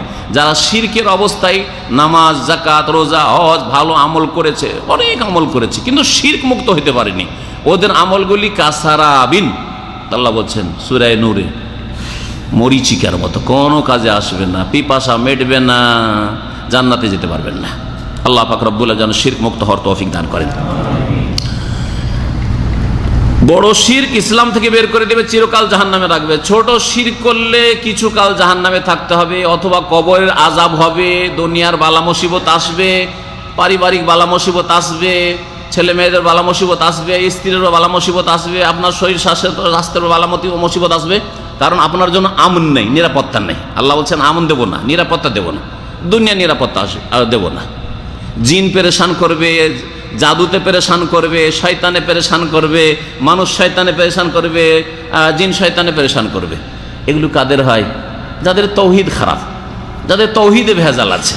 আর তৌহিদওয়ালা লোককে আমাদের জিন্দগিতে তাবিজ রাখবো না, রাখবো না, মরে গেলেও তাবিজ রাখবো না, কিন্তু শয়তান কাছে আসতে পারে না, শয়তান কাছে আসতে পারবে না। কিন্তু যারা যত বেশি তাবিজ রাখে, শয়তান, জিন, বান, সেহের, তাবিজ তাদেরকে পেরেশান করে, বেশি পেরেশান থাকে, সবাই পেরেশান, বাপ পেরেশান, মা পেরেশান, ছেলে পেরেশান, স্ত্রী পেরেশান, সব পেরেশান হয়ে রয়েছে। কেন? আল্লাহ ছাড়া অন্যের কাছে আশ্রয় নিয়েছে, তাবিজের কাছে আশ্রয় নিয়েছে, বালার কাছে আশ্রয় নিয়েছে, না হয় টাকার কাছে আশ্রয় নিয়েছে, একটা টাকা সুতা বেঁধে রেখেছে, গাড়িতে জুতা ঝুলিয়ে রেখেছে, আর না হয় ওই অমুক সূরার নকশা, অমুক সূরার নকশা করে ওই গাড়িতে নকশা, বাড়িতে নকশা, অথবা গাছে নকশা, জমিতে নকশা, এসব করে রেখেছে, যার ফলে শয়তান পেরেশান করে ছেড়ে দিয়েছে ওদেরকে।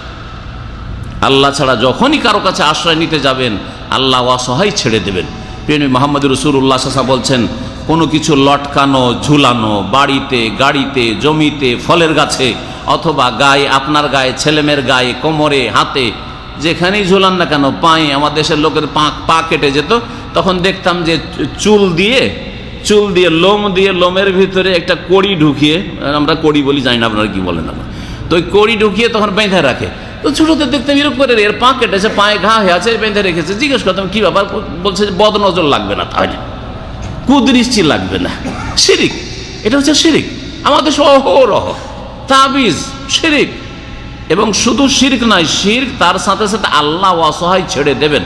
নবী সাল্লাল্লাহু আলাইহি ওয়াসাল্লাম বলছেন আত্তামাইম শিরকুন, তাবিজ কি? শিরক।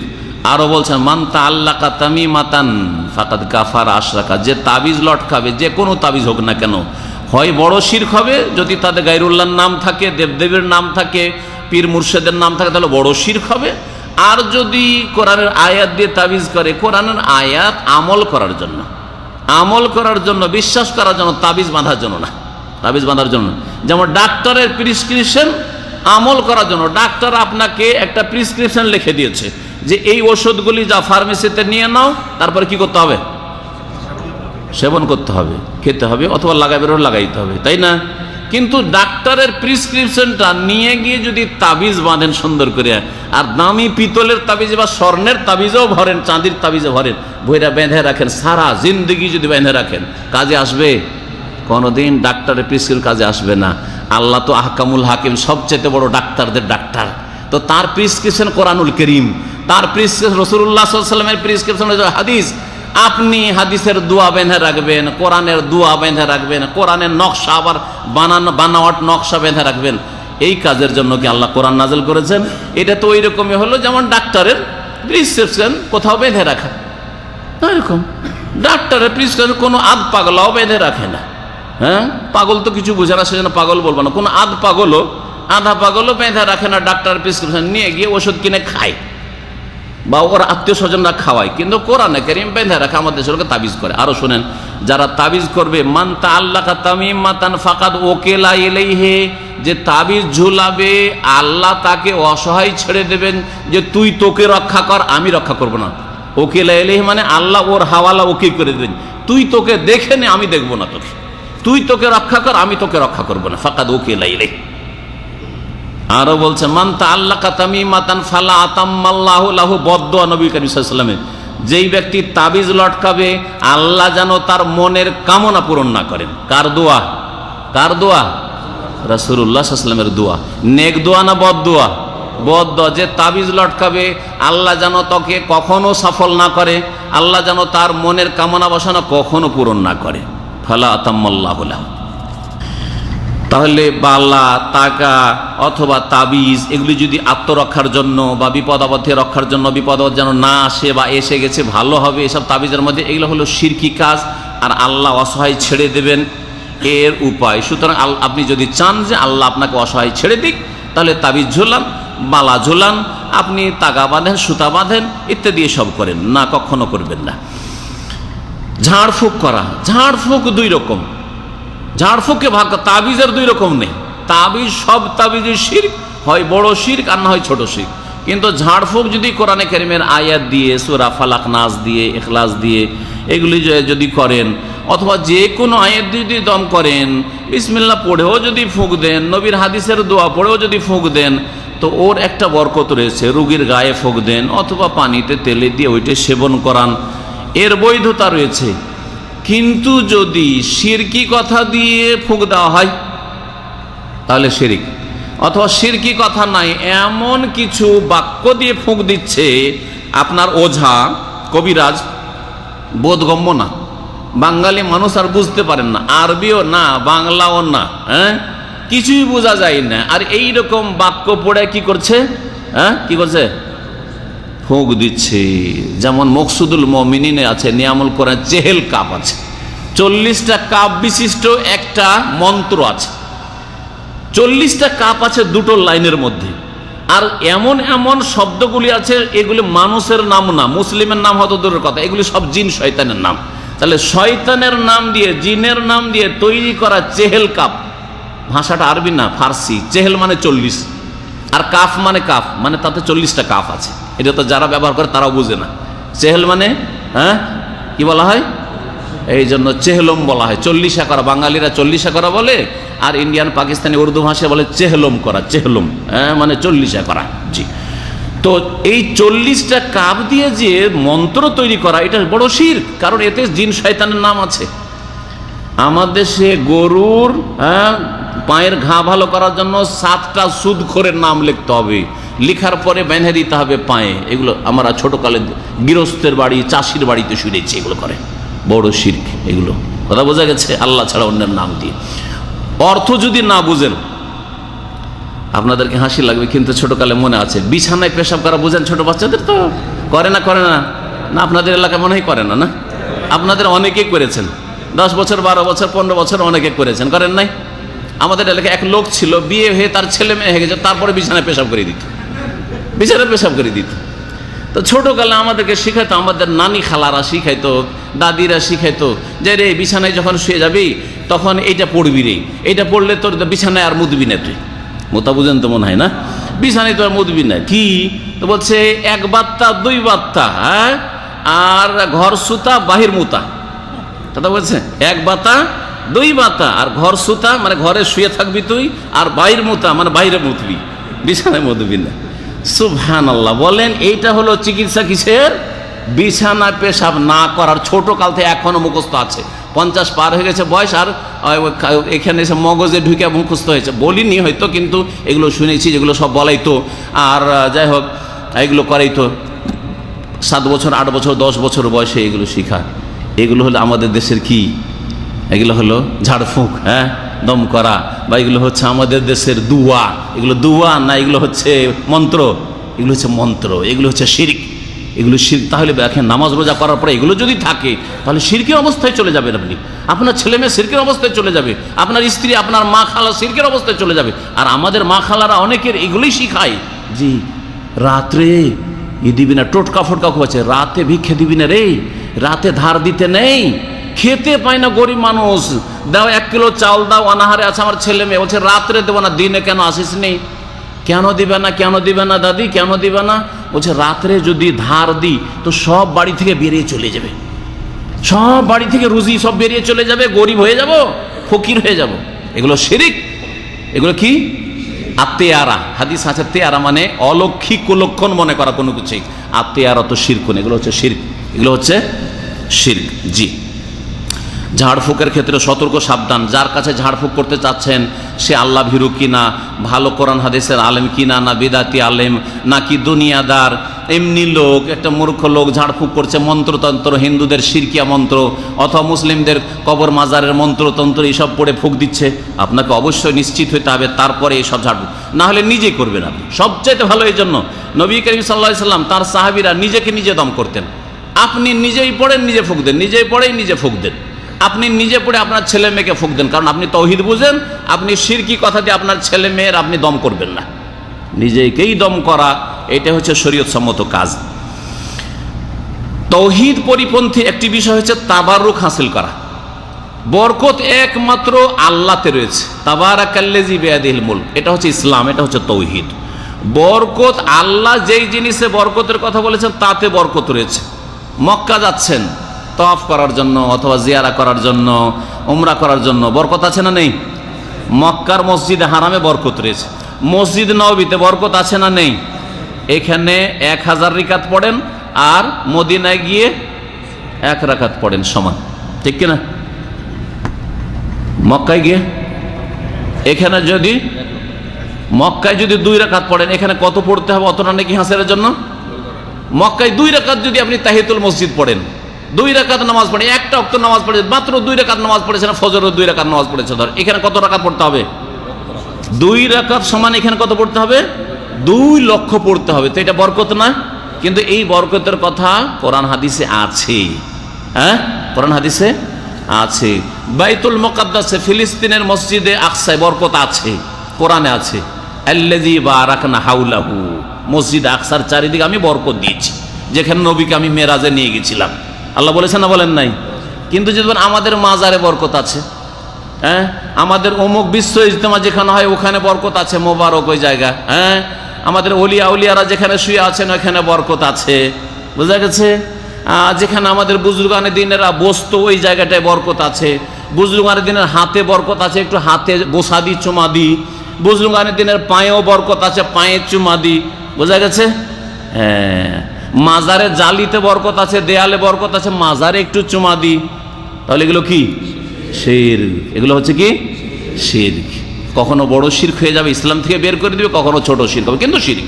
তাহলে বোঝা গেল যে বরকত হাসিলের ক্ষেত্রে কোনো ব্যক্তি থেকে বরকত হাসিল করবেন না।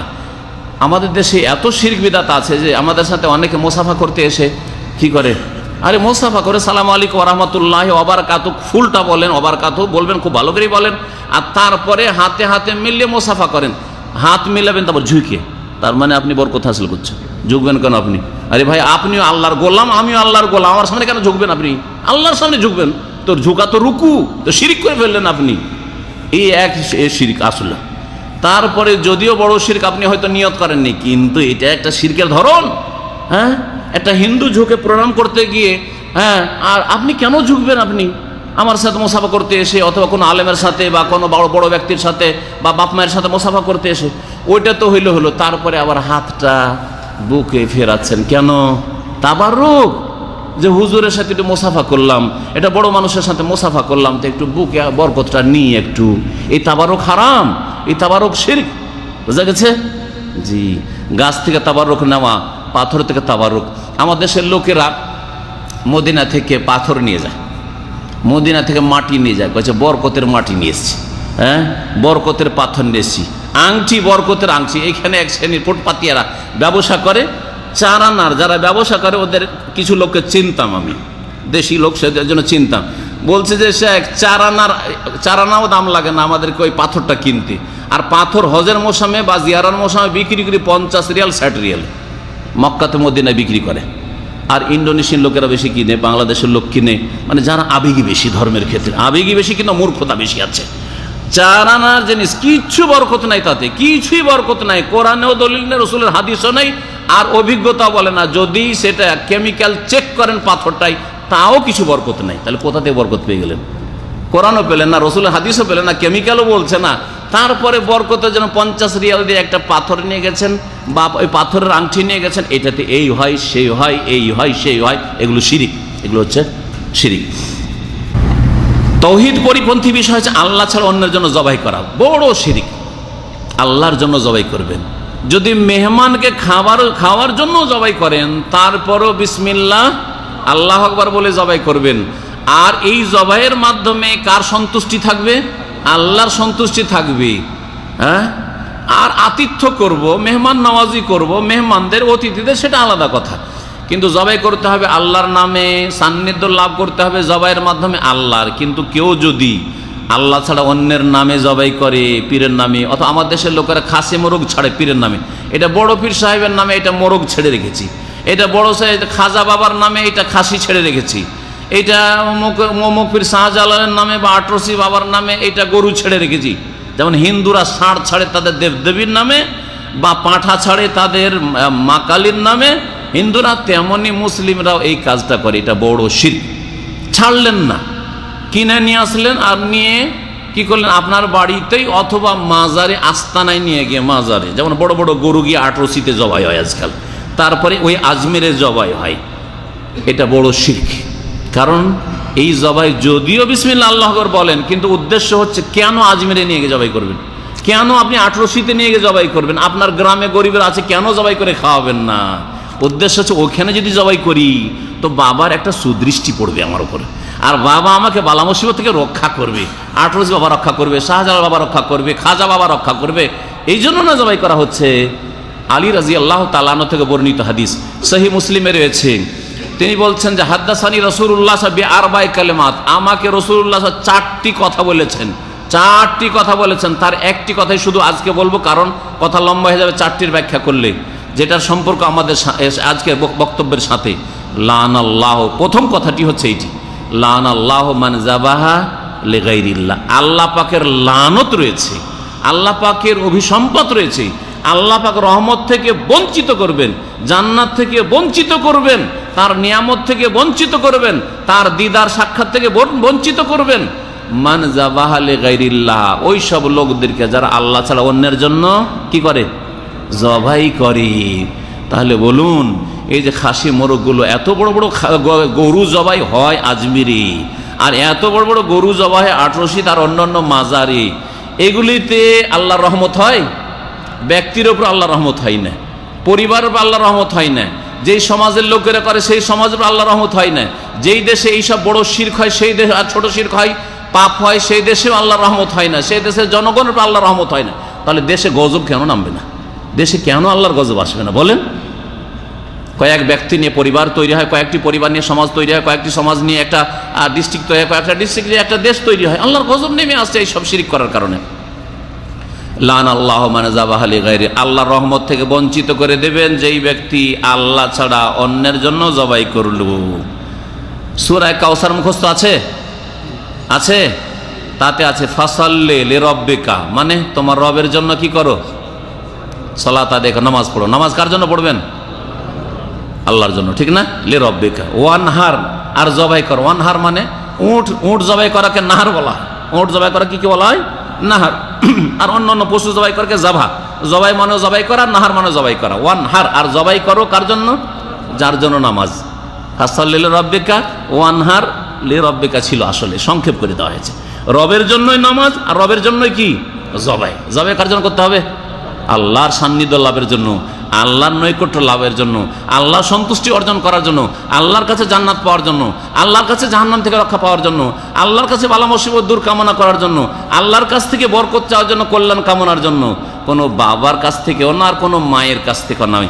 আল্লাহ পাক রব্বুল আলামিন যেন সমস্ত রকমের তৌহিদ বিরোধী কথা কাজ থেকে বেঁচে থাকার তৌফিক দান করেন। নেক লোকদের ক্ষেত্রে অতিরঞ্জন বাড়াবাড়ি, এটাও তৌহিদকে দুর্বলকারী অথবা ধ্বংসকারী কাজ। কখনো ধ্বংস হয়ে যাবে বেশি যদি বাড়াবাড়ি করেন ভালো মানুষ সম্পর্কে, নেক লোক ওলিয়া উলিয়া সম্পর্কে, আর কখনো কোনো তৌহিদ কমজোর হয়ে যাবে। একটু আগে কিছু ওর উদাহরণ দিলাম। একজন খুব নেক লোক, জানেন যে মাশাআল্লাহ অমুক দেশ থেকে আল্লাহর ওলি এসে, আমার দেশে তো লোক তো আবার খাস খাস লোককে ওলি বলে। হ্যাঁ, ও যে কেমন করে জানলো যে এটা আল্লাহর ওলি? যার ওলি সে জানবেন, আপনি জানবেন, এখানকার মধ্যে কি আমার ঘনিষ্ঠ দোস্ত, এটা আমি বেশি জানি না আপনারা বেশি জানেন? আরে ভাই, আমার যদি ঘনিষ্ঠ দোস্ত হয় তা আপনাদের চান আমি বেশি জানি, ঠিক না? যে কে আমার অন্তরে আছে আর কে অন্তরে অতটা নেই, আমি বেশি জানি, ঠিক কিনা? তাহলে আল্লাহর ওলি যখন, তো আল্লাহ বেশি জানেন না আপনি জানেন, আপনি কি করে জানলেন যে এই লোকটা আল্লাহর ওলি হয়েছে? আপনার কাছে ওহী হয়েছে না নবী এই লোকটার নাম উল্লেখ করেছে এটা আল্লাহর ওলি? তো কি করে বলছেন যে এই লোকগুলি আল্লাহর ওলি, খাস ওলি? খাস ওলি কথাটি আল্লাহই বলবেন, বোঝা গেছে? আল্লাহ বলেছেন যে ইব্রাহিম আমার ও খাস ওলি খলিলুল্লাহ, হ্যাঁ, আর মোহাম্মদ রসুল আমার খাস ওলি একবারে খলিলুল্লাহ, আর তারপরে সমস্ত নবী রসুলগণ আমার খাস ওলি, আর তারপরে সাহাবায়ে কেরাম খাস ওলি, এইভাবে আইম্মায়ে কেরাম ওলামায়ে কেরাম তারা ওলি। কিন্তু আপনি কি করে জানলেন যে এই ব্যক্তি আল্লাহর ওলি? আল্লাহর ওলি এসছে। এখন সালাম করতে গিয়ে ঝুঁকে ঝুঁকে সালাম করা, কদম বুসি করা, পায়ে চুমা দেওয়া, হাতে চুমা দেওয়া, তার কাপড় কিছুই যদি ছুঁইতে না পারে একটু কাপড়টা ছুঁই, আর যদি বয়াত নাও করতে হাতে হাত পৌঁছাতে পারলাম না চাদর লম্বা করে দিল, ওতে একটু তাবারুক হাসিল করে নিলাম, অতিরঞ্জন বাড়াবাড়ি করলাম, এগুলি সব শিরক। এগুলো কি? তৌহিদ পরিপন্থী কাজ, তৌহিদকে কমজোরকারী কাজ। কিন্তু এত যদি বাড়াবাড়ি করেন যে আল্লাহর ওলি এসেছে, আল্লাহর ওলি মানে কি? যিনি আল্লাহ তিনি, তাই না? ওয়াহদাতুল ওজুদের আকীদা। হ্যাঁ, ওলি আউলিয়ার তো আল্লাহতে ফানা হয়ে যায়, বিলীন হয়ে যায়। এই আকীদা সুফিবাদে পীরেরা শিখিয়েছে, পীরদের কিতাবে শিখিয়েছে।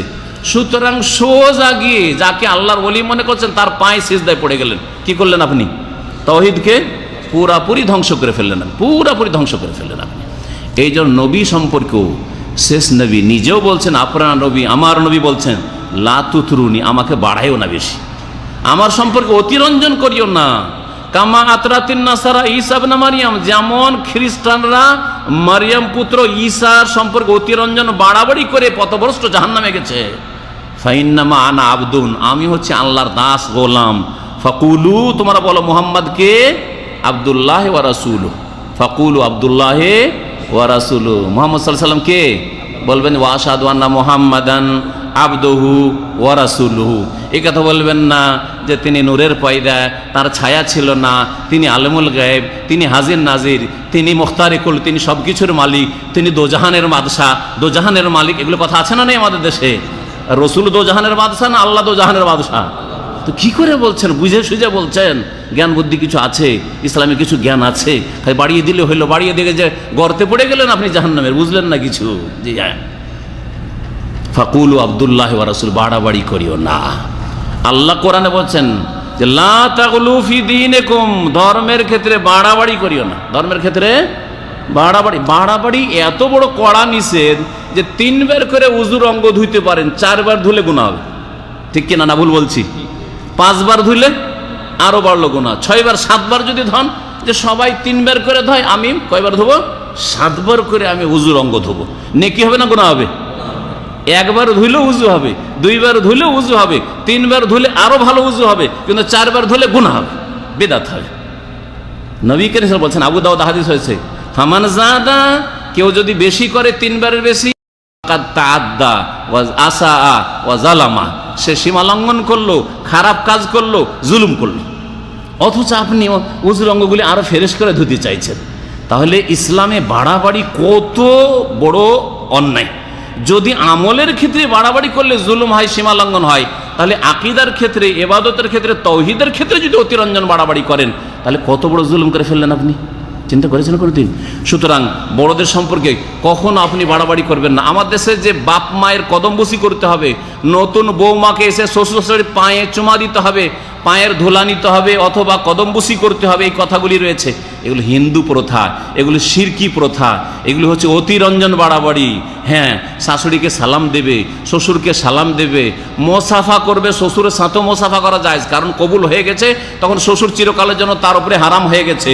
যদি ছেড়েও দেয় ওর স্বামী, তারপরে শ্বশুর কখনো এই বৌমাকে বিয়ে করতে পারবে না। সেজন্য হাতে হাত দিয়েও যদি মোসাফা করে, শ্বশুরের সাথে কোনো দোষ নাই। শাশুড়িকে যদি মাথায় চুমা দেয়, কপালেও চুমা দেয়, কোনো অসুবিধা নেই, কিন্তু পায়ে চুমা দিবে, কদমবুসি করবে, এটা অতিরঞ্জন বাড়াবাড়ি করলো। অতিরঞ্জন বাড়াবাড়ি করলে জুলুম অত্যাচার করলো। যাকে করা হলো সে যদি সন্তুষ্ট হয়, সেও জালেম, আর যে করলো সেও জালেম, দুইজনই জালেম। কিন্তু এই কাজগুলো আমাদের অহরহ হচ্ছে, বরং এগুলোকে সামাজিকতা মনে করা হচ্ছে, এগুলোকে ধার্মিকতা মনে করা হচ্ছে, এগুলোকে আদব কায়দা মনে করা হচ্ছে। সবগুলি বাতিল, গুনার কাজ, অথচ এগুলোকে কত ভালো ভালো নাম দেওয়া হচ্ছে। কবর পাকা করা, কবরকে বেশি উঁচা করা, হ্যাঁ, তারপরে আপনার কবরের পরে ফুল চড়ানো, কবরে চাদর চড়ানো, তারপরে আপনার কবরের ওপর গম্বুজ তৈরি করা, কবর মসজিদের মধ্যে দেওয়া, মসজিদের বারান্দায় দেওয়া, কবরের ওপর ঘর নির্মাণ করা ইত্যাদি, এসবগুলি হচ্ছে কি তৌহিদ পরিপন্থী কাজ। তৌহিদ কমজোর করবে, আর না হলে ধ্বংস করবে। কবরে যদি কেউ সিজদা করে, কবরে তওয়াফ করে, তৌহিদ ধ্বংস হবে না কমজোর হবে? সিজদা করলো না, কিন্তু তওয়াফ করলো শুধু। বলছে আমরা তো গরিব মানুষ, মক্কা যেতে পারি না, তো ওলিয়া উলিয়ার কবরটা আছে 7টা চক্করতি, এখানেই তওয়াফ করি। তৌহিদ ধ্বংস হবে, লা ইলাহা ইল্লাল্লাহ ধ্বংস হবে না কমজোর হবে? ধ্বংস হয়ে যাবে। কেন ধ্বংস হবে? তওয়াফটা হচ্ছে কি? ইবাদত। তওয়াফটা হচ্ছে, মক্কা গিয়ে যদি নফল নামাজ না পড়ে তওয়াফ করেন, 7টা চক্কর দেন, 2 রাকাত নামাজ পড়েন, তাহলে বেশি নেকি পাবেন। মক্কাতুল মুকাররমে হারাম শরীফের নামাজ পড়ার চাইতে বেশি নেকি রয়েছে কোন ইবাদতে? তওয়াফের ইবাদত। তাহলে বোঝা গেল যে তওয়াফ একটা গুরুত্বপূর্ণ ইবাদত। আর সূরা হজে আল্লাহ বলেন ওয়াল ইয়াতাওয়াফু বিল বাইতিল আতিক, তারা যেন প্রাচীনতম ঘরের তওয়াফ করে। তাহলে তওয়াফটা একমাত্র একটা ঘরের, ওই যে বাইতুল আতিক, যেটা বাইতুল্লাহ কাবা ঘরের। মদিনার মসজিদেরও তওয়াফ চলবে না, বাইতুল মুকাদ্দাসেরও তওয়াফ চলবে না। হ্যাঁ, এইখানকার যে কোনো জায়গার বড় মসজিদ, কোনো মসজিদেরও তওয়াফ চলবে না। তো কবরে কি করে তওয়াফ চলতে পারে? বড় শিরক। সম্মানিত ভাতৃমণ্ডলী, সুতরাং এই ধরনের কত যে শিরক আর কত যে তৌহিদ বিরোধী কাজ আমাদের সমাজে আছে, এ সমস্তগুলি আমাদের তৌহিদকে হয় ধ্বংস করে দিচ্ছে, আর না হলে তৌহিদকে কমজোর করে দিচ্ছে। জাদু টোনা, নিজে জাদু করেন না, কিন্তু কারো ক্ষয়ক্ষতি করার জন্য, হ্যাঁ, তাবিজ করা বলে আমাদের দেশের লোকেরা। হ্যাঁ, দোয়া কথাটা ভুল, দোয়া নয়, দোয়া তো ভালো জিনিসকে বলা হয়, কিন্তু তাবিজ ঠিক আছে। তাবিজ যেহেতু শিরিক, কারো কাছে সাহায্য নিল, আমার বউটা বেয়াদবি করছে, আমার বউটা আমার কথা শুনে না, আমার ছেলের কথা শুনে না, একটু দোয়া তাবিজ করে দাও তো, বান মারিয়ে দিলাম। অথবা একজন পুরুষ হয়তো বিয়ে করবো বলছে, তখন ওর স্ত্রীকে ওর মাকে বললো যে মা, তোমার জামাই তো যখন তখন বলছে বিয়ে করবো, তো কি করতে হবে? আচ্ছা দেখছি, থাম দেখছি।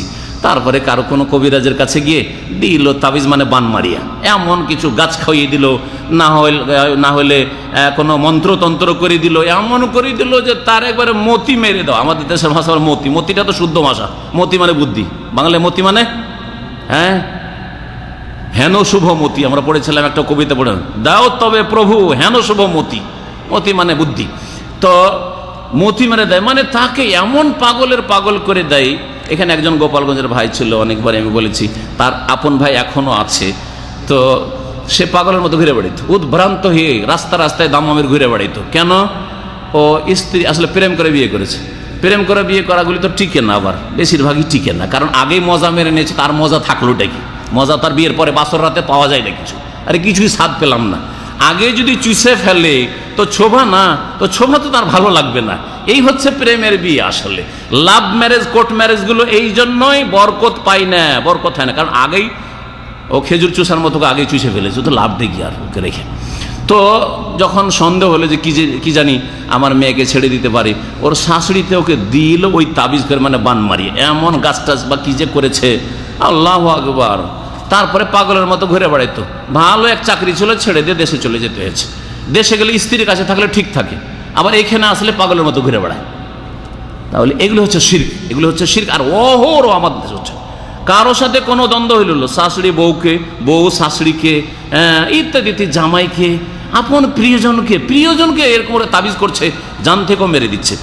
এইরকম বহু পাপ আমাদের দেশে রয়েছে। গণকের কাছে যাও হাত দেখাবার জন্য, অনেকে সৌদি আরবে এসছেন আর ওই ফুটপাতে বসে আছে গণকগুলি, আমার হাতটা দেখেন তো একটু, হাতের রেখা দেখিয়েছে, আমার ভাগ্যটা ভালো হবে কিনা সৌদি আরবে গিয়ে, কফিল ভালো পাবো কি পাবো না, চাকরি বাকরি ভালো পাবো কি পাবো না, একটু দেখেন তো আমার বিদেশে যাওয়াটা ঠিক হবে কিনা। হ্যাঁ না একটা কিছু বললেন, দেশে বিশ্বাস করে নিয়েছেন, কুফরি কাজ করেছে, তাওহীদকে নষ্ট করেছে। আমার দেশে আরো করে, এই আমার রেখা দেয়া বলেন তো আমার একটা বিয়ে হবে না দুইটা বিয়ে হবে। কাউকে বলেছে তোর একটা বিয়ে হবে, কাউকে বলেছে তোর দুটা বিয়ে হবে রে, আর কাউকে বলেছে তোমার বিয়ে টিকবে না। বিয়ে হবে ঠিক না, বিয়ে টিকবে না তোমার, বোঝা গেছে? এই রেখা দেখে বলছে। শিরক, শিরক, কুফরি কাজ এগুলো, কুফরি। আর যারা যাবে তারাও কুফরি করলো। নবী সাল্লাল্লাহু আলাইহি ওয়াসাল্লাম বলছেন মান আতা সাহিরান আও কাহিনান আও আরাফান ফাসাদ্দাকাহু বিমা ইয়াকুল, কেউ যদি জাদুকরের কাছে যায়, গণকের কাছে যায়, জ্যোতিষীর কাছে যায়, আর যা কিছু বলল বিশ্বাস করে নিল, যে কথা ঠিকই বলছে রে, এরকমই হইতে পারে, দ্বিধা দ্বন্দ্বে পড়ে গেল। যে কাজটা করতে চাচ্ছিল যখন খারাপ বলে দিল করলো না, যে কাজটা করতে চাচ্ছিল বলে হ্যাঁ খুব ভালো হবে খুব ভালো হবে, তখন একবারে স্বতঃস্ফূর্তভাবে কাজটা করা শুরু করলো। ফাকাদ কাফার বিমা উনজিলা আলা মুহাম্মাদিন সাল্লাল্লাহু আলাইহি ওয়াসাল্লাম, মুহাম্মদ সাল্লাল্লাহু আলাইহি ওয়াসাল্লামের উপর যা নাযিল হয়েছে তার সাথে কি করলো? কুফরি করলো। কি নাযিল হয়েছে? কি নাযিল হয়েছে রাসূলের উপর? কোরআন নাযিল। কোরআনের সাথে কুফরি করলে মুসলমান থাকে। তাহলে যেই ব্যক্তি গণকের কাছে যায়, জ্যোতিষীর কাছে যায়, জাদুকরের কাছে যায়, বান মারাইতে যায়, কবিরাজের কাছে যায়, তারা কোরআনের সাথে কুফরি করে। এ হচ্ছে নবী করিম সাল্লাল্লাহু আলাইহি ওয়াসাল্লামের কথা। তাওহীদ বিরোধী কাজ হচ্ছে লোক দেখানো নামাজ পড়া, লোক দেখানো ইবাদতবন্দি করা, লোক দেখানো দান খেরাত করা, এইরকমই ধর্ম নিয়ে আর ধার্মিকতা নিয়ে ঠাট্টা মজাক করা। কারো টাকনার উপরে কাপড় থাকলে ওকে মজাক করা শুরু করলেন, কেউ দাঁড়িয়ে রাখলে আরে কখন থেকে তুই মোতাবা হয়ে গেলি রে, হ্যাঁ কখন থেকে তুই মোতাবা হয়ে গেলি রে, আরে খুব মুসল্লি হয়ে গেছিস না, হ্যাঁ কে শিখাইলো তোকে এগুলো রে, হ্যাঁ কি পাচ্ছিস তুই এতে? কুফরি কথা এগুলো, এগুলো কুফরি কথা। ধর্ম নিয়ে তার ঠাট্টা করছেন, হ্যাঁ তার শারীরিক গঠন নিয়ে নয়, তার ধর্ম নিয়ে, যে তুই টাকনার উপরে কাপড় কখন থেকে তুই অভদ্র হয়ে গেলি রে। জি হ্যাঁ, এগুলো কুফরি কথা, ছোট কথা মনে হচ্ছে, কুফরি কথা। আপনি করতে পারছেন না, আপনি ফাসেক গুনাহগার, কিন্তু আপনি যদি কাউকে নিয়ে টিটকারি মারেন, কারোর সাথে যদি এইরকম মজাক করেন, হ্যাঁ তাহলে আপনি আপনার ইসলামকে নষ্ট করে ফেললেন, আপনি আপনার তাওহীদকে নষ্ট করে ফেললেন, আপনি কাফেরদের দলে শামিল হয়ে গেলেন। আল্লাহ বলেছেন সূরা তাওবাতে, যারা ঠাট্টা করেছে রাসূলুল্লাহ সাহাবায়ে কেরামদেরকে নিয়ে, যে এরা পেট পূজারি, এরা হচ্ছে কাপুরুষ, এরা খেতে পছন্দ করে, আল্লাহ বলছেন লা তাতাযিরু কাদ কাফারতুম বাদা ঈমানিকুম, তোমাদের ওজর চলবে না, তোমরা কুফরি করেছো। ইস্তেহজা, ঠাট্টা মজাক করা ধর্ম নিয়ে খবরদার করবেন না। আল্লাহ ছাড়া অন্যের কসম করা তো আমাদের অহরহ। ছেলের গায়ে হাত দিয়ে কসম করে, স্বামীর গায়ে হাত দিয়ে কসম করে মহিলারা আমার দেশে, দানা ছুঁয়ে কসম করছি, বলে না, মাটি ছুঁয়ে বলছি মাটি পাবো না যদি আমি মিথ্যা কথা বলি, বলে না, এগুলো সবগুলো শিরিক। তাওহীদ নষ্ট হয়ে যাবে, না হলে কমপক্ষে তাওহীদ কমজোর হবে। কখনো কখনো বড় শিরক হবে, কখনো কখনো ছোট শিরক হবে, কখন বড় কখন ছোট এত তফসিল বলার সময় নেই, সেদিন সংক্ষেপে বলে সারলাম। নবী কারীম সাল্লাল্লাহু আলাইহি ওয়াসাল্লাম বলছেন মান হালাফা বিগাইরিল্লাহি ফাকাদ আশরাকা, কেউ যদি আল্লাহ ছাড়া অন্যের কসম করে সে শিরিক করলো। তাহলে বাপের কসম, মায়ের কসম, দানার কসম, চোখের কসম, চোখ ছুঁয়ে বলছি, হ্যাঁ সবগুলি হচ্ছে শিরিক, সবগুলি হচ্ছে শিরিক। আল্লাহ পাক রব্বুল আলামিন আমাদের তাওহীদের হেফাজতের যেন তৌফিক দান করেন। আল্লাহ পাক রব্বুল আমাদের ঈমান ইসলামের হেফাজতের যেন জ্ঞান দান করেন, আমল করার তৌফিক দান করেন। আল্লাহ পাক রব্বুল সমস্ত রকমের শিরক থেকে, বিদআত থেকে, গুমরাহি থেকে, পাপাচার থেকে আর তাওহীদ বিরোধী কথা কাজ থেকে বেঁচে থাকার তৌফিক দান করেন। দিন সম্পর্কে জ্ঞান অর্জনের তৌফিক দান করেন, দিনের সম্পর্কে আগ্রহী হওয়ার তৌফিক দান করেন। আল্লাহ পাক রব্বুল আলামিন যেন আমাদের দুনিয়া আখিরাতের সার্বিক কল্যাণ দান করেন। আল্লাহ পাক আমাদের বালা মুসিবত থেকে যেন বাঁচিয়ে রাখেন। আল্লাহ পাক রব্বুল আলামিন আমাদের যারা অসুস্থ রয়েছেন আল্লাহ পাক তাদেরকে যেন সুস্থ করেন, যারা কর্মহীন রয়েছেন আল্লাহ পাক তাদের যেন রুজির ব্যবস্থা করে দেন, যারা বিপদ আপদে রয়েছেন, টেনশনে রয়েছেন আল্লাহ পাক তাদের টেনশন বিপদ আপদ যেন দূর করে দেন। আল্লাহ পাক আমাদের সকলকে জান্নাতুল ফিরদাউস যেন নসিব করেন। সুবহান রাব্বিকা রাব্বিল ইজ্জাতি আম্মা ইয়াসিফুন ওয়া সালামু আলাল মুরসালিন ওয়ালহামদুলিল্লাহি রাব্বিল আলামিন। हाँ not a problem. आप बांग्ला समझ लेते हैं या उर्दू? हाँ कि उर्दू ते जवाब दो ना बांग्ला? बांग्ला ते बोलছি। अच्छा ठीक है, मैं बांग्ला में जवाब देता हूँ, आप समझ लेंगे। बैठिए। ওনার জন্ম মুসলিম পরিবারে, তারপরে যে কোনো কারণে, দারিদ্রের কারণে, যে কোনো কারণে অমুসলিম পরিবারে চলে যাচ্ছে, সেখানে মানুষ হয়। এখন দুই জায়গায় খরচ দিচ্ছেন, মুসলিম মা বাবা ওইখানে খরচ দিচ্ছেন, আর হিন্দু যারা মানুষ করেছে তাদেরকে খরচ দিচ্ছেন। খরচ দেওয়ার ক্ষেত্রে বৈধতা আছে, কোনো অসুবিধা নেই, শুধু বৈধতা না, নেকি। তবে আসল মা আপনার, যে আপনাকে জন্ম দিয়েছে, আসল বাপ যার ঘরে আপনি, যার ওরসে আপনি জন্ম নিয়েছেন, এটা হচ্ছে আসল বাপ মা। তাদের হক আল্লাহর পরে সবচেয়ে বড় হক। অমুসলিম হোক অথবা মুসলিম হোক, যারা আপনাকে প্রতিপালন করেছে, তরবিয়ত করেছে, মানুষ করেছে, তাদের সাথে সদ্ব্যবহার করবেন। সদ্ব্যবহার মিনস হচ্ছে তাদেরকে আপনি কিছু খরচ খরচা দিলেন, তাদেরকে আপনি গিফট উপঢৌকন হাদিয়া দিলেন, এগুলো করবেন। তাদের খোঁজ খবর নিলেন, সব জায়েজ রয়েছে। ধর্মীয় ক্ষেত্রে তাদের সাথে অংশ নেওয়া হারাম আপনার জন্য। দ্বীনি ক্ষেত্রে আপনি মুসলিম থাকবেন, আপনার 5 ওয়াক্ত নামাজ পড়বেন, শিরক মুক্ত জীবনযাপন করবেন, আপনার পুরো লাইফটা ইসলামিক লাইফ করবেন। বোঝা গেছে? ইসলাম বিরোধী হিন্দুরা যেসব কাজ করে, ধরেন আপনার ওই হিন্দু ফ্যামিলির সাথে টাকা পয়সার যোগাযোগের সাথে সাথে যদি আপনি ওদের মন্দিরে চলে যান, ওদের পূজা পাঠে চলে যান, তো এটা হারাম। ওদের পূজার চাঁদা দেন, তো হারাম। পূজার চাঁদা দেবেন, বলে খেতে নাও, তোমরা তোমাদের চিকিৎসার জন্য নাও, তোমাদের পোশাকের জন্য নাও, সব দেবো, কিন্তু ধর্মীয় কাজে কোনো সহযোগিতা করা কোনো মুসলিমের জন্য, কুফরির জন্য, শিরকের জন্য জায়েজ নাই। ধর্মীয় ক্ষেত্রে আপনার কোনো ডিসকাউন্ট দেওয়া, যে ওদের বাড়ি গেলে না তুমি নামাজ পড়তে পারবে না, এটাও চলবে না। আপনার ইসলাম আপনাকে পুরোপুরি পালন করতে হবে যেখানে থাকেন। যদি দেখেন যে ওখানে গেলে আমি ইসলাম পালন করতে পারি না, তাহলে ওখানে যাবেন না, দূর থেকেই পয়সা দিয়ে দেবেন ওদেরকে, ঠিক আছে? তো পয়সা দিলে কোনো অসুবিধা নেই। দুনিয়ার ক্ষেত্রে অমুসলিমের সাথে ভালো ব্যবহারের ইসলামে আল্লাহ নির্দেশ দিয়েছেন, কিন্তু ধর্মীয় ক্ষেত্রে তাদের অংশ নেওয়া যাবে। তাদের মেলা ঠেলায়, তাদের মন্দিরে, তাদের যেসব সংস্কৃতি রয়েছে, ধর্মীয় সংস্থাগুলোতে অংশ নিতে পারবেন না আপনি। আপনার স্ত্রী ওই রকমই, যখন হয়তো নিয়ে গেলেন, ওখানে গিয়ে সিঁদুর পরিয়ে দিল, জায়েজ নাই, সিঁদুর মুসলিমের জন্য হারাম। সুতরাং আপনার স্ত্রীকে আপনার মতো মুসলিম রাখতে হবে, আপনার বাচ্চাদেরকে নাম মুসলিম রাখতে হবে, কাজ কাম মুসলিম রাখতে হবে, হিন্দুদের সভ্যতা যেন তাদের মধ্যে না আসে। এখন একজন হিন্দু, একজন মুসলিম ভারতের এক হিন্দুকে বিয়ে করেছে, বিয়ে করার পরে 2টো বাচ্চা হয়েছে, মোহাম্মদ রাম, আহমদ রাম, মানে আধি করেছে, ওর স্ত্রী হিন্দু। সেই জন্য এইরকম করলে হবে না যে আপনার ছেলেরা, যেহেতু আপনি হিন্দুর ঘরে মানুষ হয়েছেন আর জন্ম দিয়েছে মুসলমান, সেজন্য 50-50 মোহাম্মদ রাম, আহমদ রাম, এটা জায়েজ নাই। আপনার ছেলে মেয়েদের নাম হবে মুসলিম নাম হবে, কাজ কাম হবে মুসলিম। এক কথায় কাফেরদের শিরকি কাজে অংশ নেওয়া যাবে না। আর কিছু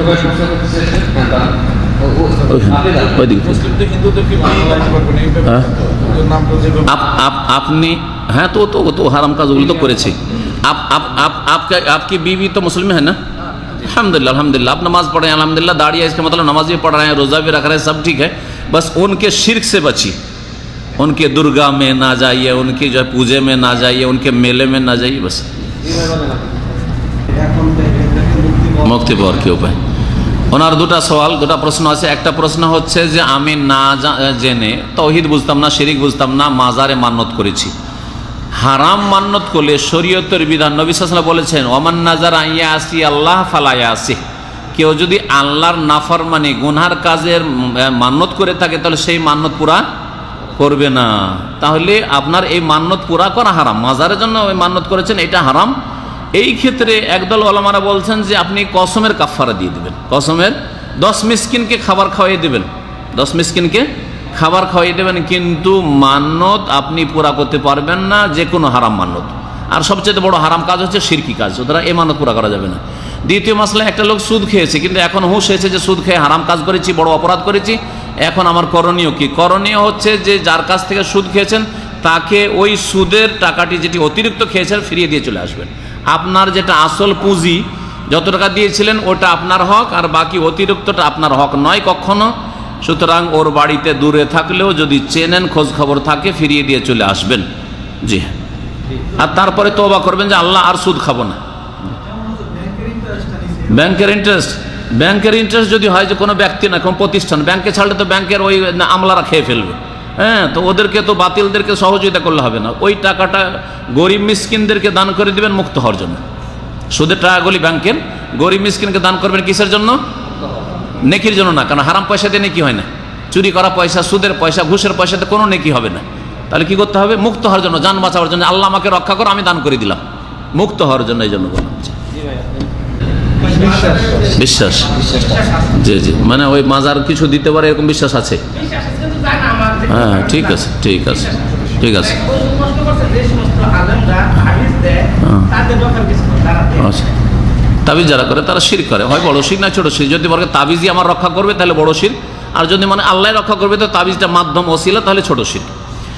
আর প্রথম প্রশ্ন ছিল যে একটা লোককে কি করেছে, একটা লোককে হেদায়েত করার চেষ্টা করেছে, আর টাকা পয়সা যেহেতু দেয়, নুন খাই গুণ গায়, সেজন্য আর মাজারে যায় না। যেহেতু এ সহি আকিদার ভাই, এ টাকা পয়সা যখন দেয় তখন মাজারে যেতে নিষেধ করেছে, মাজারে যায় না। কিন্তু ভিতরে বিশ্বাস আছে যে মাজার থেকে কিছু পাওয়া যেতে পারে। শিরক হচ্ছে কয়েক রকমের, আকিদার শিরক, হ্যাঁ, মনের শিরক, জবানের শিরক আর কাজের শিরক। তো এই লোকটি কাজের শিরক থেকে হয়তো মুক্ত হয়েছে, মানে প্র্যাকটিক্যালেও যায় না মাজারে, কিন্তু আকিদার শিরক থেকে মুক্ত হয়নি, তার কলবে শিরক ঢুকে আছে। সুতরাং এই ব্যক্তি এখনো বড় শিরকে আছে যতক্ষণ পর্যন্ত তার অন্তর আল্লাহর দিকে ফিরে না আসবে, তাওহীদের দিকে না ফিরে আসবে। কেউ যদি জীবনেও মাজারে না যায় কিন্তু মনে করে যে মাজারে দিতে পারে, তাহলে সে মুশরিক, সে হচ্ছে বড় শিরকারী। কারণ তার কলব শিরিক করছে, তার কাজে হয়তো শিরিক করে না, কিন্তু কলবে কি করছে, শিরিক করছে। কলব দ্বারাও পাপ হয়। একটা লোক খুন করতে পারলো না, কিন্তু তার মনে ভরা আছে পেলে খুন করব, তো খুনি কিনা, পাপি কিনা? হ্যাঁ, ঠিক ওই রকমই। এই লোকটি যায় না ঠিকই, যে কোনো বাধার কারণে হোক, অথবা বাধা নাই থাকে, যায় না, সময় হয় না, যায় না, বা আমি যাই না, কিন্তু দিতে পারে ওরা, যারা যাচ্ছে তারা পায়, তাহলে সেই ব্যক্তি বড় শিরকি আকীদা আছে, সেই ব্যক্তি নাজাত পাবে না, সেই ব্যক্তি মুসলিম হতে পারে না। জি, হ্যাঁ হ্যাঁ হ্যাঁ, দোয়া মরে যাওয়ার পর দোয়া করতে পারবেন না যে আল্লাহ মাফ করো। বেঁচে থাকা অবস্থায় হেদায়েতে দোয়া করতে পারবেন। মুশরিকের জন্য যতই বড় আল্লাহর দুশমন হোক, হেদায়েতে দোয়া করেন। কি করবেন? আল্লাহ হেদায়েত করো। কিন্তু একটা লোক মুশরিক হয়ে মরে গেল আর বলবেন আল্লাহ তুমি জান্নাত দাও, হারাম। এই দোয়া করা হারাম, এই দোয়া করা হারাম। রাসূলুল্লাহ সাল্লাল্লাহু আলাইহি ওয়াসাল্লাম নিষেধ করেছে, আল্লাহ পাক তোমার চাচার জন্য দোয়া করতে পারবে না। কিন্তু যতদিন বেঁচেছেন দোয়াও করেছেন, তারপর চেষ্টাও করেছেন, চেষ্টা করতে থাকেন আর দোয়া করতে, আল্লাহ হেদায়েত করো। শেষ করা যায়, এখানে কথা লম্বা হয়ে গেছে। একটা এখানে প্রশ্ন করছি নতুন লোক। আমাদের বাসায় আপনি ওই জিনে কিছু সমস্যা করতেছে। এখন সে যেমন আমার শ্বশুরে এক মাওলানার কাছ থেকে পানি পড়া আনছে, আর কোরআনের কিছু আয়াত 4 কোনা লাগাই দিছে, আর আমার ছেলের একটা যেমন তাবিজ দিছে কোরআনের আয়াত। এটা কি এই কাজগুলি ঠিক না? পানি পড়া পর্যন্ত ঠিক ছিল, কিন্তু ওই যে তাবিজ দিয়েছে ঘরের 4 কোনায় লটকাবার জন্য বা গায়ে লটকাবার জন্য, এগুলো জায়েজ নয়। কিন্তু এর বিকল্প তোমাকে বলতে হবে, এইটা চলবে না, তাহলে আর একটা তো আমাকে বলতে হবে, সেটা শোনেন। ওই বাড়িতে নিয়মিত সূরা বাকারা পাঠ করেন। কি পড়বেন? সূরা বাকারা। আপনার স্ত্রী অথবা আপনার মা বোন যারা আছে কোরআন তেলাওয়াত করতে পারে, কোরআন পাঠ করতে থাকেন। আর যদি পারেন এখান থেকে সিডি বা ক্যাসেট নিয়ে গিয়ে কন্টিনিউ বাড়িতে সূরা বাকারা তেলাওয়াত চলতে থাক, সূরা বাকারা তেলাওয়াত চলতে থাক। কারণ সহিহ বুখারী হাদিস রয়েছে ওই যে ইন্না শায়তান ইয়ানফুরু মিনাল বাইত আল্লাযী তুকরা ফিহি সূরাতুল বাকারা। যেই বাড়িতে সূরা বাকারা পাঠ করা হয় সেই বাড়িতে শয়তান টিকতে পারে না, শয়তান বাস করতে পারে না। এটা উত্তম বিকল্প, উত্তম বিকল্প। আর আমাদের পরীক্ষিত, আমি এখানে আসার আগে এক কোয়ার্টারে থাকতাম, মাদ্রাসার কোয়ার্টারে। কয়েকটা রুম আছে, আমার তখন 3টে ছেলে মেয়ে ছিল, বেশি ছিল না, তখন 3টে ছিল, এখন তো আলহামদুলিল্লাহ 9টা। তো 3টে ছেলে মেয়ে ছিল। যেমনই আমি থাকলে আবার কিচ্ছু ভয় পাই না। কিন্তু মাগরিব পরেই যদি আমি মাদ্রাসায় থাকি, আসিনি, অথবা এশার নামাজ পড়তে গেছি মাত্র 20 মিনিটের জন্য, ওতে ভয়ে বড় মেয়েটা কান্না করে, এই ছেলেগুলো ওর মাকে ধরে নেয়, সব জড়িয়ে ধরে নেয়, এরকম ভয় পাই। কারণ অনেক দিন ধরে আমরা নতুন বাসায় ঢুকেছি, নতুন বিল্ডিংটা তৈরি হয়েছে কোয়ার্টারটা, আর প্রথম ঢুকেছি 6 মাস খালি ছিল, শয়তান ওখানে আড্ডা বেঁধে দিয়েছে, যা বুঝতে পারলাম। আমি কি করলাম, আমার পরিবারকে বললাম, তারপরে আমি সূরা বাকারা তেলাওয়াত শুরু করলাম, সকাল সন্ধ্যা সূরা বাকারা তেলাওয়াত, আর জিকির আজকার। বাথরুমে গেলে দোয়াটা যেন যত্নের সাথে পড়ে, না পাক অবস্থায় বেশিক্ষণ থাকি না, সাথে সাথে পাক হওয়ার চেষ্টা করা, এইরকম আমল করে আলহামদুলিল্লাহ কয়েকদিনের মধ্যেই সাপ। আর শয়তান কত দুর্বল, আমি বাড়িতে থাকলেও আর বিরক্ত করে না, কিছু ভয় না, কিছু বোঝা যায় না। আর যখন আমি থাকি না তখন বাচ্চারা ভয় পায়। তদবির কি? আমার নিজের তদবির করা, কয়েকদিন বা সূরা বাকারা বাড়িতে তেলাওয়াত করা, বোঝা গেছে? জি। তো আপনারা এই কাজটি করেন। আর এই তাবিজের শিরকি কাজ করবেন না, কারণ এরকম শিরক করলে আপনারও ক্ষতি, আপনার ছেলে মেয়েদের ক্ষতি হবে। শিরক করলে আল্লাহ পাক সাহায্য করবেন না। জি। দেশে জামাইরা শ্বশুর বাড়িতে যখন আসে তখন তাদেরকে সালামি দেয়, শ্বশুর দেয়, শাশুড়ি দেয়, জামাই মানে সালামি মানে গিফট, এই তো। এটা কতটুকু? এটাকে জরুরি মনে করে নাকি? জামাইদেরকে সালামি দেওয়া, জামাইকে সালামি দেওয়া মানে গিফট দেওয়া, যদি এই সালামি দেওয়াকে জরুরি না মনে করে, দেশাচার দিচ্ছি কিন্তু জরুরি নয়, না দিলেও এটাকে দোষ মনে করবে না, তাহলে জায়েজ রয়েছে। কিন্তু যদি এটাকে বাধ্যতামূলক মনে করে দিতে হবে, না হলে কি বলবে লোকে, সমাজে বড় আইবের কথা হয়ে গেল, দোষের কথা হয়ে গেল, তাহলে বিদআত হারাম, জায়েজ নয়। বোঝা গেছে? এটা গরিবদের জন্য চাপের মুখে ফেলা। আপনি হয়তো পয়সাওয়ালা মানুষ জামাইকে দিয়ে দিচ্ছেন, পাশের লোক গরিব দিতে পারে না, অমুক দিয়েছে, তুমি কেমন শ্বশুর কেমন শাশুড়ি দিতে পারলে না, তোমার বাপ কেমন, তোমার মা কেমন, এগুলো ক্ষতির দিক আছে। এই জন্য এইসব কুসংস্কার থেকে বেঁচে থাকার চেষ্টা করবেন। আর দিলে লুকিয়ে দেবেন, লুকিয়ে দেবেন, জামাইকে দেন, অসুবিধা নাই, বউকে দেন লুকিয়ে দেন, মেয়েকে দেন লুকিয়ে দেন, লোকজনকে জানিয়ে একবারে ফার্নিচার গাড়ি ভর্তি করে নিয়ে যাচ্ছে, হোন্ডা দিলেন, কার দিলেন, সব জানলো, এগুলো জায়েজ নাই। কিন্তু আপনি দিতে চান লুকিয়ে লোকে, ভিতরে আপনার জামাইকে আপনি সৌদি আরব নিয়ে এসছেন 5 লাখ টাকা খরচ করে, কোনো অসুবিধা নেই, আপনার আল্লাহ দিয়েছেন, আপনি নিয়ে এসছেন। কিন্তু সবগুলি মেয়ের জন্য দিতে হবে, আবার একটা মেয়ে একটা জামাইকে দিলে হবে না, সবগুলিকে দিতে হবে আবার। জি।